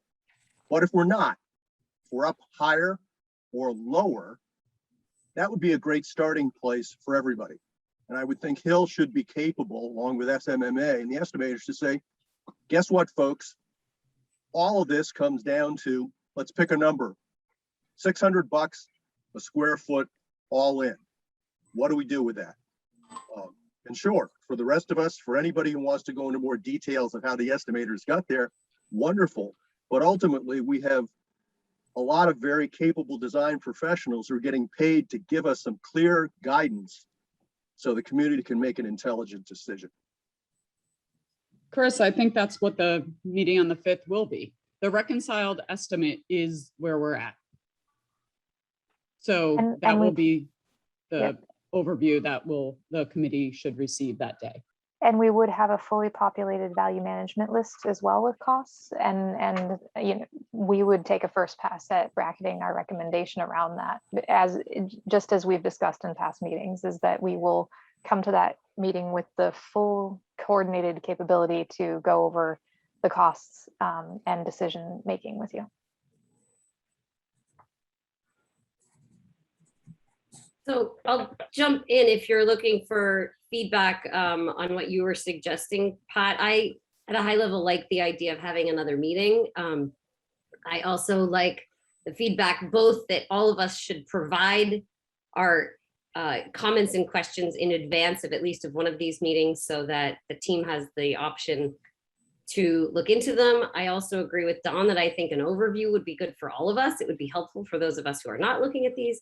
So, I mean, all of this to me says that when we receive them early that week of the first week of November, we should all take a look and try to understand the best that we can, come in at least having reviewed it for the 5th, and then a follow-up meeting the middle of the next week, you know, Tuesday or Wednesday, the 9th or 10th, would be helpful so that we have an extra meeting to ask questions and everything. If we're, you know, if the 12th is still the day that we need to approve it. So I guess I'm kind of agreeing with what everybody is saying here and suggesting maybe that's a way to lay it out. Stephen, I saw your hand up and then it went away. Yeah, no, I just lowered it. No, and unfortunately, I have to leave after this comment. But I think the answer really is it depends. I guess when I'm listening to what is being presented, and actually, I think Chris Popoff's comment was on point. You know, I'm listening to it. I'm thinking it depends on what the estimate says. If it comes in at 98 million, then you know how much. You know, after all the time we've spent to get the design of this place, how much more time do we need to spend, or are we good to go? Or if it comes in at 104 million, well, it's a different matter altogether. And so I guess what I would say is I'm comfortable deferring that discussion on a subsequent meeting until the 5th, and then all we need is 48 hours to schedule another meeting. So that's my 2 cents. Thanks. But we might want to have a placeholder so that we can all save it in our calendar. Yeah. What I typically would do. Yeah, Heather, is to put something on the calendar. Worst case, you cancel it because you don't need it. Actually, that's a best case. Not a worst case. So I agree with Stephen. I think that's a good idea to wait on the decision, but let's have a placeholder so that we know we can do it if we need to. Matt, I see your hand up. Yeah, I just thought stepping back before we get into specific dates. I mean, some of the reactions that I had gotten from the construction community was just a surprise at the really fast turnaround of this estimate, and just asking whether there were, you know, other examples of projects of this scope, that length of time, and then just not using subcontractors seems unusual in, you know, not getting that kind of a external market perspective. So what are we really pressed for time that we have to, you know, have these meetings and have the estimate cycle time be so short, especially now that the vote, the town meeting and the vote are later than we had originally projected? So I guess, you know, I'm interested in, all right, what are other projects that have this kind of cycle time? And secondly, you know, do we really need to be doing this on these dates before we even, you know, start setting these dates? So, and that's something I just don't think we can answer in this meeting. So I would like to propose that we review this, these end meetings and get back to you. But the estimate duration that the professionals have for estimating is commensurate with all of our other SD estimates for schools. So you can give examples of specific projects and the estimate timeframes. Yeah, we've got Matt. We're the 3 weeks plus 1 week is very, very common. We can give examples if you want to see schedules that we've had that are very, very similar to this on very successful projects. Frankly, I've only seen, we're doing the Carter School. I've only seen one that went an additional week from this. I've never seen one any longer. So, you know, if you want to, we can show you, but we've got 3 or 4 examples of showing either 2.5 plus 1 or 3 plus 1. So I wouldn't characterize it as so short a time frame. It's pretty standard that we've done, and also in my experience as a general contractor, it's very standard. We plan this ahead of time so that the estimators know when this is coming, so they've blocked out time. So when you plan it properly, this is the time we use. I don't know And whether. then what about the practice of not using subcontractors? Well, the subcontractor community is used by the estimators to gather information, and they deal with them a lot. I guess the answer is we don't at this stage send the documents to subcontractors to get back to us. That sometimes is used in the next estimate, and obviously that's how the final estimate is done. But the subcontractor community does not, I don't want to say not normally, but at this stage of the estimators, they have the information, they have relationships with suppliers, prices of equipment, etc. And so no, this does not go out specifically to the trade subcontractors to look at. Heather, I see your hand up again. Yeah, I think you just answered my question. I just wanted to confirm that not using subcontractors is why ours is somewhat shorter than others. But it sounds like that, I think that was just answered. Peter, I know you anticipated this line of questioning today. I hear your responses to suggest that you are very prepared for Hill to be accountable for these numbers that are coming our way. And if not, you'll ask for extra time. Would that be a correct assumption? Would that be a correct understanding, I should say? Yes, I think right now we should be looking more at the exact dates and not how much time there is between now and the exact dates. This will be met unless there's some circumstance that may come up, but that's what has been planned and that's what we have done in the past. Yeah, I mean, we've already reached out to both estimators and set this up with them. We ran the schedule by them. They're on board. They're prepared to meet the deliverables. So, you know, we haven't heard otherwise, and we wanted to take that preemptive strike and prepare them to make time for our project, basically. Pat, may I for a second? Sorry, I had to make a phone call, but I'm following the conversation, and this is totally normal, you guys. Every single public school out there has a similar time frame, a similar estimating process, a similar reconciliation process. They don't include the subs. We don't know who the subs are going to be. They're going to be filed sub bids. They're going to come in at, you know, when the project is bid out, and we don't know who the low bidder will be today. So there's not a way for them to, you know, provide a cost now.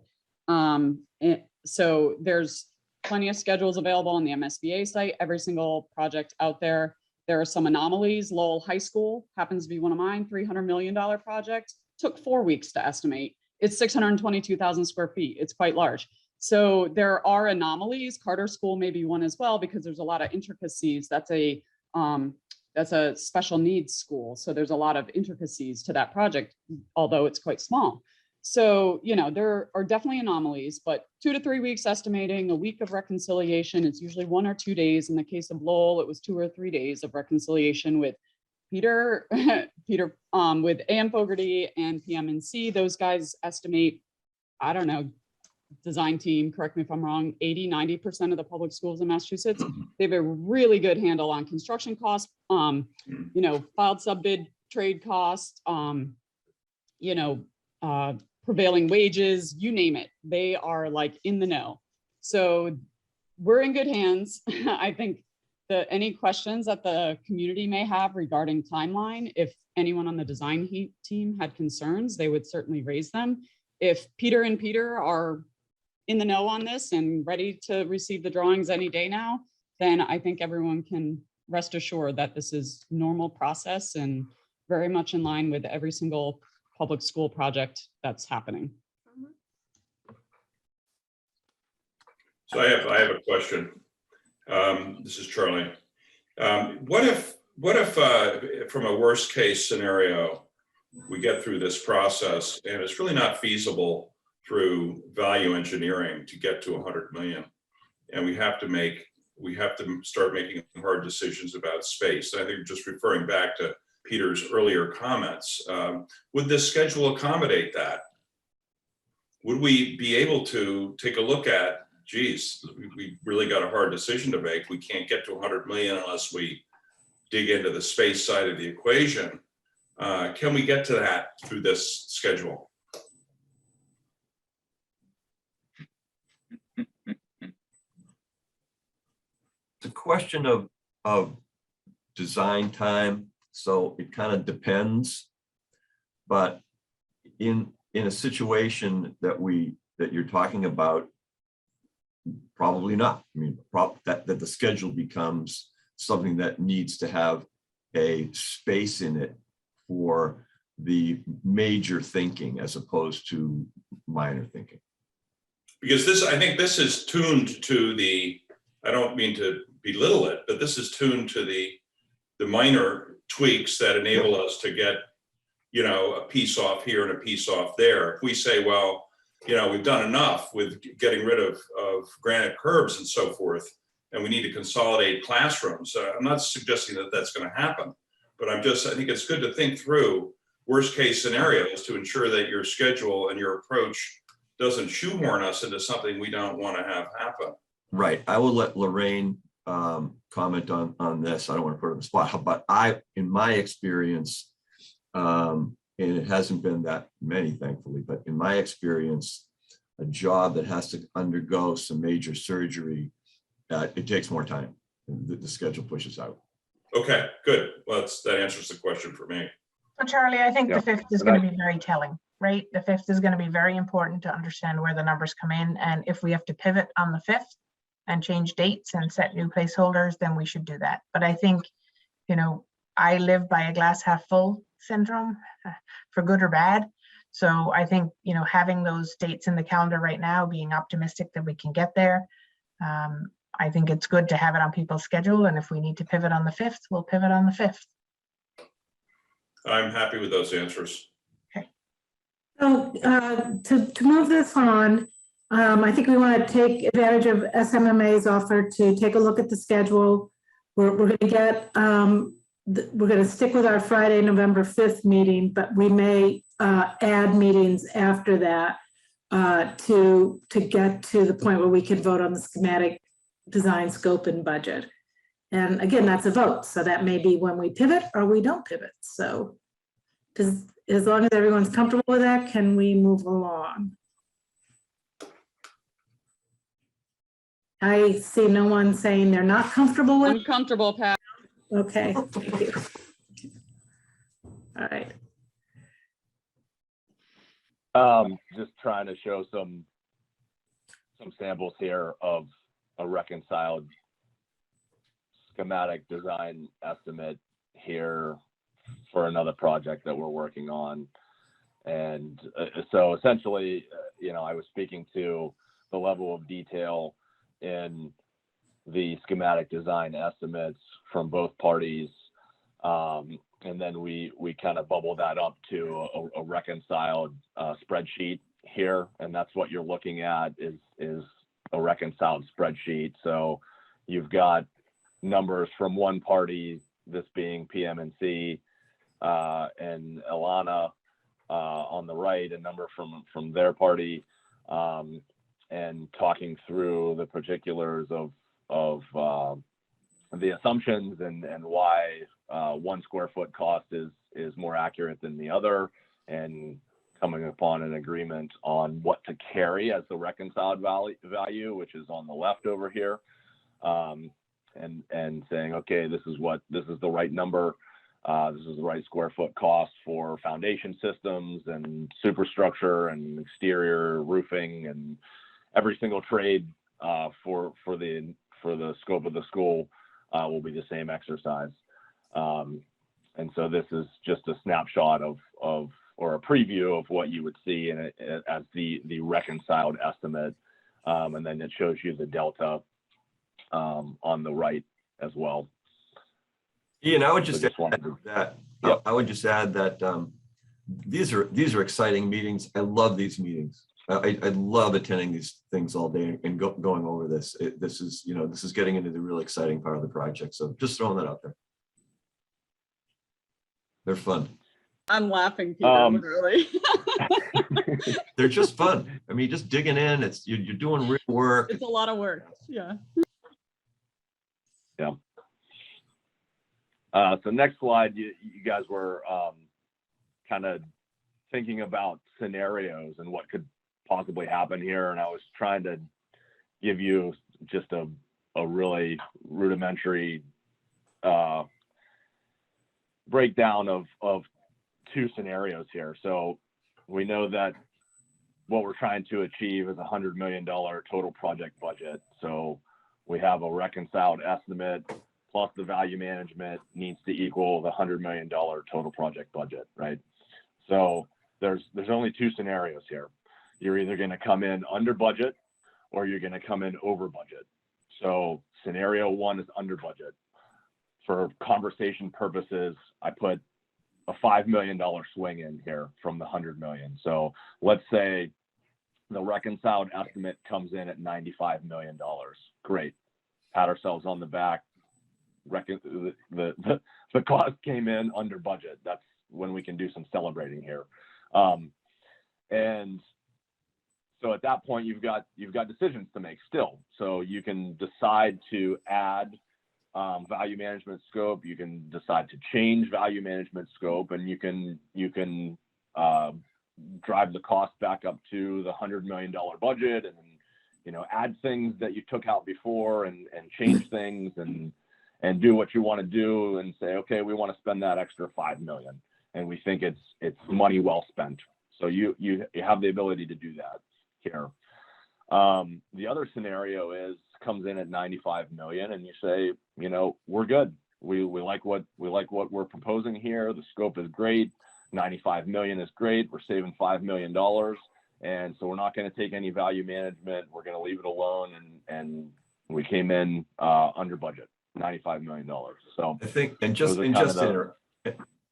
just to interrupt here. Yep. There's a third bullet, so we understand that too. So if we're 95 and you love some of the BE stuff, then you get it lower. Yeah, sure. You can also bring it down from 95. So you can keep going if you like. Didn't map that out, but that's a possibility. So scenario two, over budget. Not the scenario that we want to be in, but a scenario that we could very well be in when these estimates come in. So in that scenario, let's say there's a $5 million swing, and it's 105 million is where the reconciled estimate comes in. So same decision process. We look at the value management scope. We determine what things we want to deduct, what things we want to change to get back to the $100 million. Same for, you've got another decision to make at that point, and it doesn't seem like that this is the direction that the committee would ever go in, but I wanted to put it on paper here. The reconciled estimate comes in at 105 million, and you say, you know what, we can't live with any changes. We want this school exactly how we're proposing it, and we're okay with paying $105 million or whatever the price tag is. And so you take no value management, you call it a day, and you vote to increase the budget to 105 million. That's another possibility. Not saying that that's what you want to do, but just trying to lay out all the scenarios here. So this is hopefully gives you a really a good picture of what that process could look like and will look like as we get into the value management process. Thanks, Ian. Yep.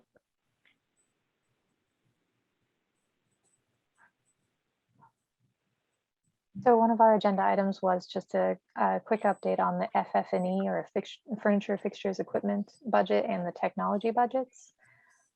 These are items that are in the project budget and not in the construction cost. The FF&E are things like chairs, desks, and any equipment that's used in the gymnasium, for example, and things like that. So we work with, again, a very talented team of furniture consultants who have a lot of experience in K-12 projects, And before we even reach out to them, we have a really good idea of how the school uses each of the rooms and each of the spaces based on the team teaching approach and things like that. So we work with our FF&E consultant to develop an initial list of FF&E. And then we go to the school department to confirm our assumptions or understand maybe they already have a lot of new furniture that they're ordering that they can reuse, or maybe they have bad experience with one type over the other. So in that meeting, we adjust our preliminary list, tailor it to exactly what the school department is looking for. So we had that preliminary list in feasibility study, updated it for schematic design based on all of the changes to the rooms and the spaces that are provided, and then went and met with the school department. Phil Poinelli and Hill and the school department got together to review the list with our furniture consultant, Allison Smith, and they made adjustments and in that meeting. And in the end, we are at an FF&E budget of approximately 1.3 million. Technology is very, very similar, but it's computers, laptop carts, projectors, and things like that. So we have a 3SI as again, the consultant we work with on so many school projects, who developed a preliminary pass at that budget. We reviewed it with the school department, got some information on, every school has a different approach to what kind of touch screens or screen sizes or projectors are used. And so we folded that into a technology budget, had a meeting, and that is at 1.2 million. So in the end, when those two are added together, that comprises the FF&E and equipment technology budget that our OPM carries in the total project budget. And then that total project budget, I know Hill has been carrying in their monthly OPM report.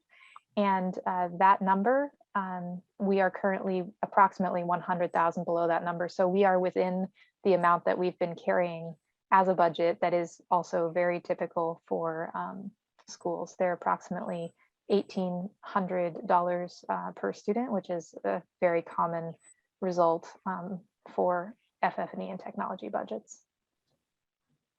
Kristen, is the 2.5 million, or Ian, is the 2.5 million in your spreadsheet that you showed previously for the 100 million? Yeah. Yep. Yeah, it's in the current budget template. Yes. What line is it? So it's not, if this is the one you're talking about, we just use the 25% markup in this one, right, Ian? You have it broken down in the OPM report. So it's in there. Yeah. It's not included. in this one. You can find it in the OPM report that has further breakdown of the soft costs. Sorry, Kristen, just to be clear, that's not part of the construction cost. No, I hear you on that. I just want to make sure it's. Well, I know you do. I want others to hear me. Yeah, but it's assumed that it's part of the later. 100 million is the question I was trying to get at. Yep. Good question, Charlie. It's in the 100, but it's not in the cost of the building. So it's not like the hard bids that we will receive does not include that. This is a process that happens after those hard bids are received, often closer to when now it's happening sooner because COVID is messing up the the supply chain. But when projects are under construction, this process happens. Like I'm going through this right now with my construction projects. They're buying out stuff now, but the project's not going to be done for another 1.5 years. So it's a separate pot of money, if that makes sense. It's not part of the Yes, it makes sense. Well, I'm noticing that it's almost 9:30, and I want to keep moving us along. So maybe if we could get into schedule and cash flow. Yeah, these should be quick here. So this is what we presented at the last committee meeting.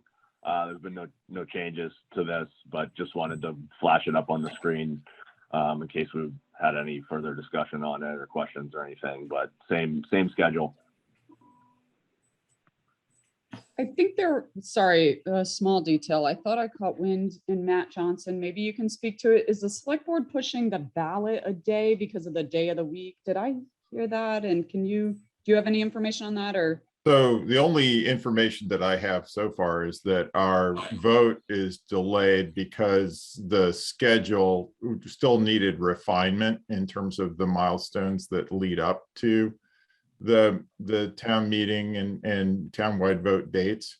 So we don't have a full calendar yet to vote on. I don't know, maybe Steven's got some further updates, but the draft calendar that was distributed had too long a lead time for some of the milestones and so forth. So there's not an urgency for us to vote it, but of course, just getting clarity would be, something that would be helpful for the committee.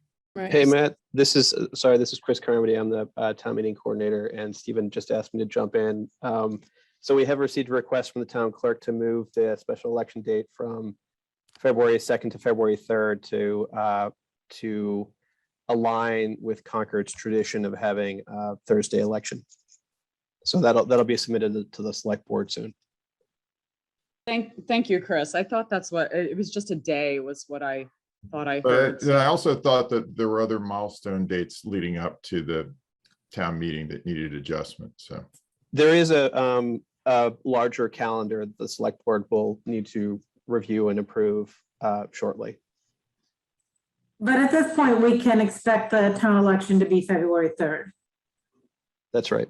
Okay, thank you, Chris. Thanks. And that's sorry, in that larger calendar, is the dates of the warrant opening and closing still TBD? That's right. Yes. Okay. yeah, I think that was the key thing, because of course that drives almost everything else.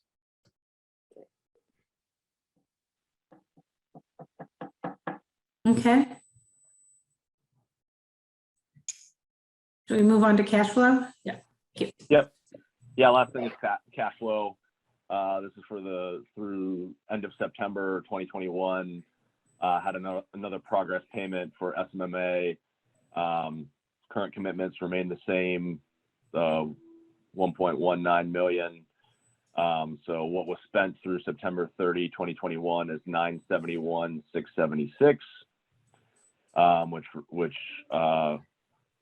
there's 223,000 and change remaining in commitments that we're projecting to be billed through the rest of Schematic Design through December 2021 here.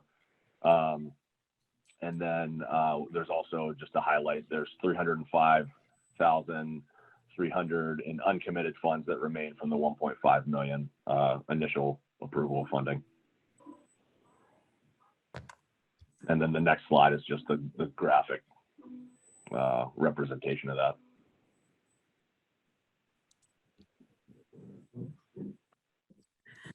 Thank you. Unless anybody has other questions, I want to move on to new business.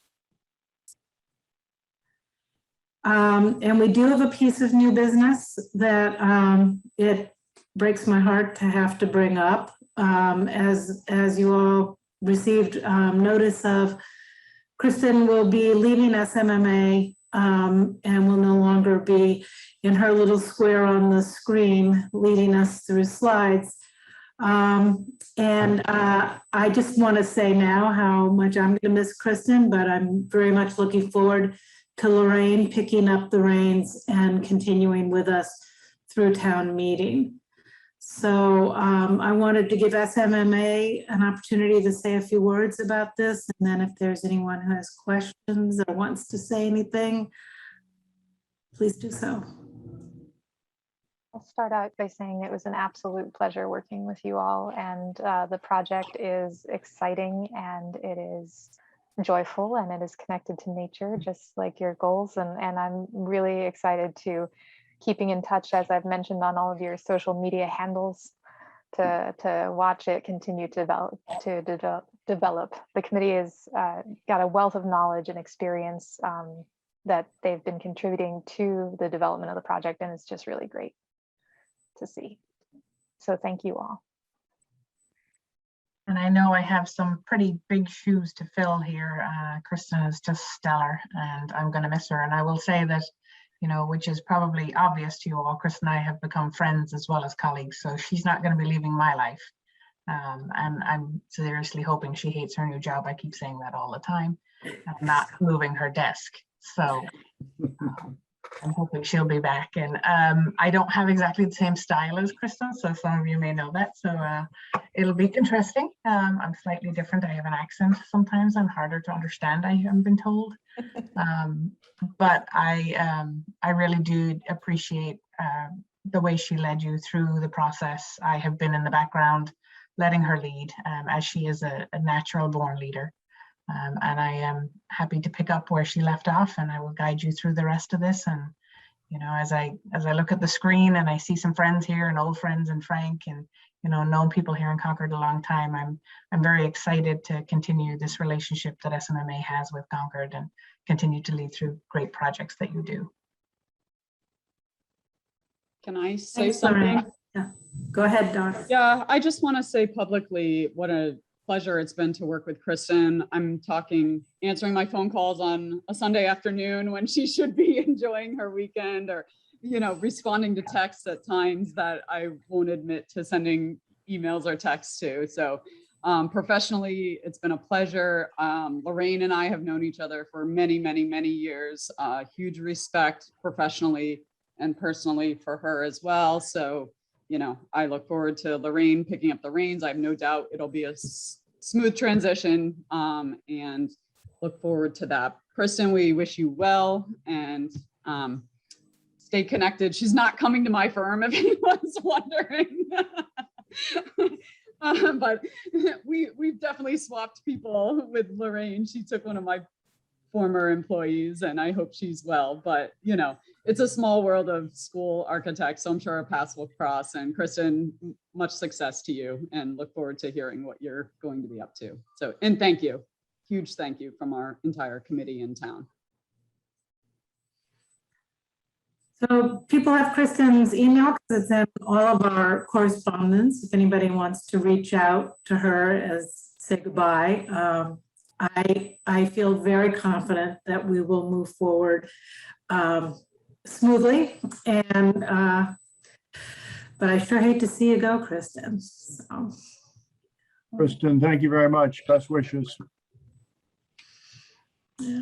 Kristen, we will miss you so much. Thank you so much for your calm leadership in all of this. It has been just wonderful and truly, truly an honor to work with you. Thank you so much. And Lorraine, we are very excited to move forward with you.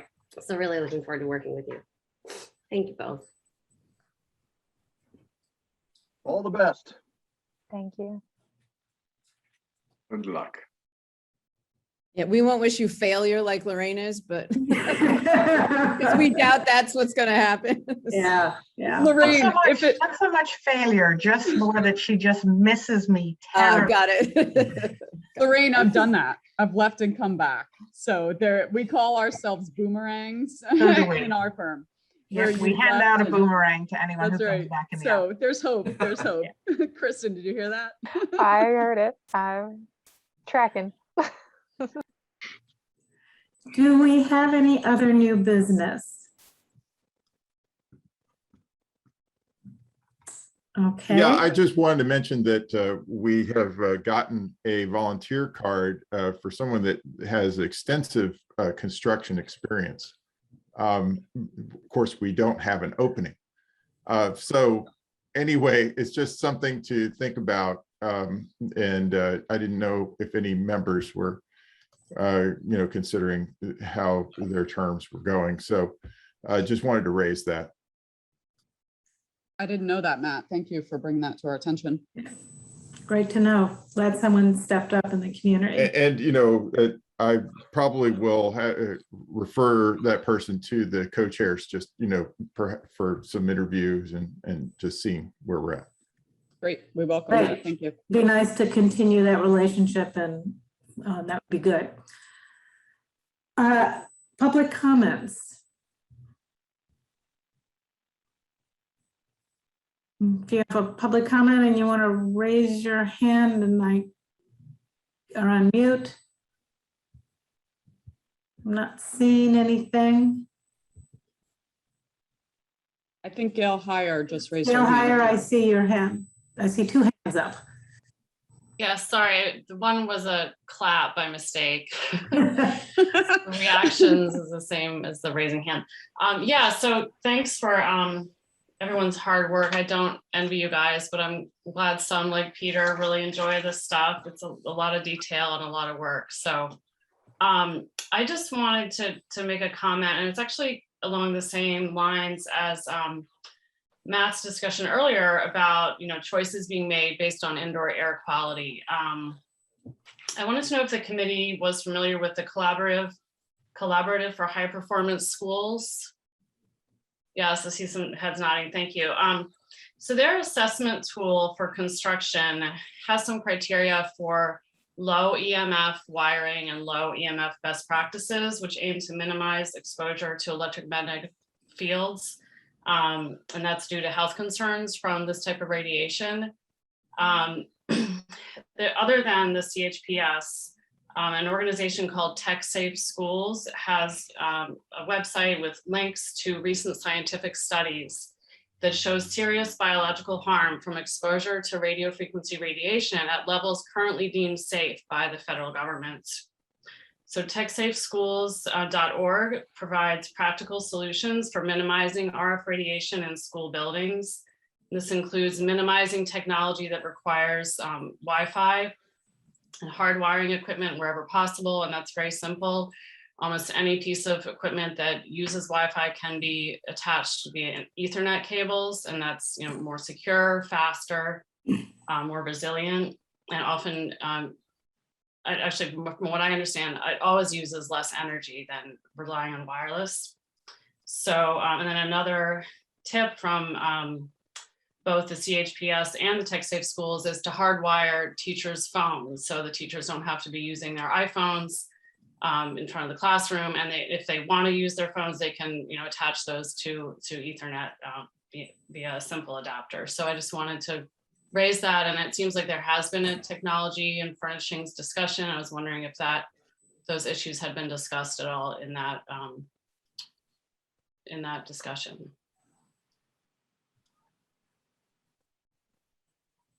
So I will say that the infrastructure and the communications and technology approach in a district is typically district-wide. And so currently this school aims to emulate or be in alignment with all of the other schools in the district.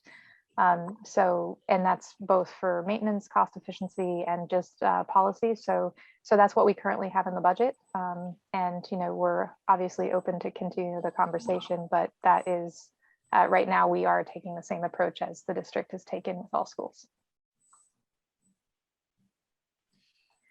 Okay, thank you, Gail. And we will take those comments under consideration. We have on our agenda an executive session, but that is not happening. So we will just take that off the agenda. Unless there's anything else, I would entertain a motion to adjourn. Second. Second. Okay, and so I do a roll call vote on this, right? Right. Usually. Okay, Jared? Yes. Matt? Yeah. Lori? Yes. Justin Cameron? Yes, and thank you, Kristen. John Harris? Yes. Peter Fishalis? Yes. Alexa Anderson? Heather Bout? Yes. Brian Cannon? Yes. Chris Popov, Charlie Parker, Chris Popov. Yes. Matt Root? Myself, yes. Dawn? Yes. All right, then I deem this meeting adjourned. Thank you, everybody, for your time and your focus. Thank you, Pat. Thank you, Thank Kristen. Bye, everybody. Bye. Thank you.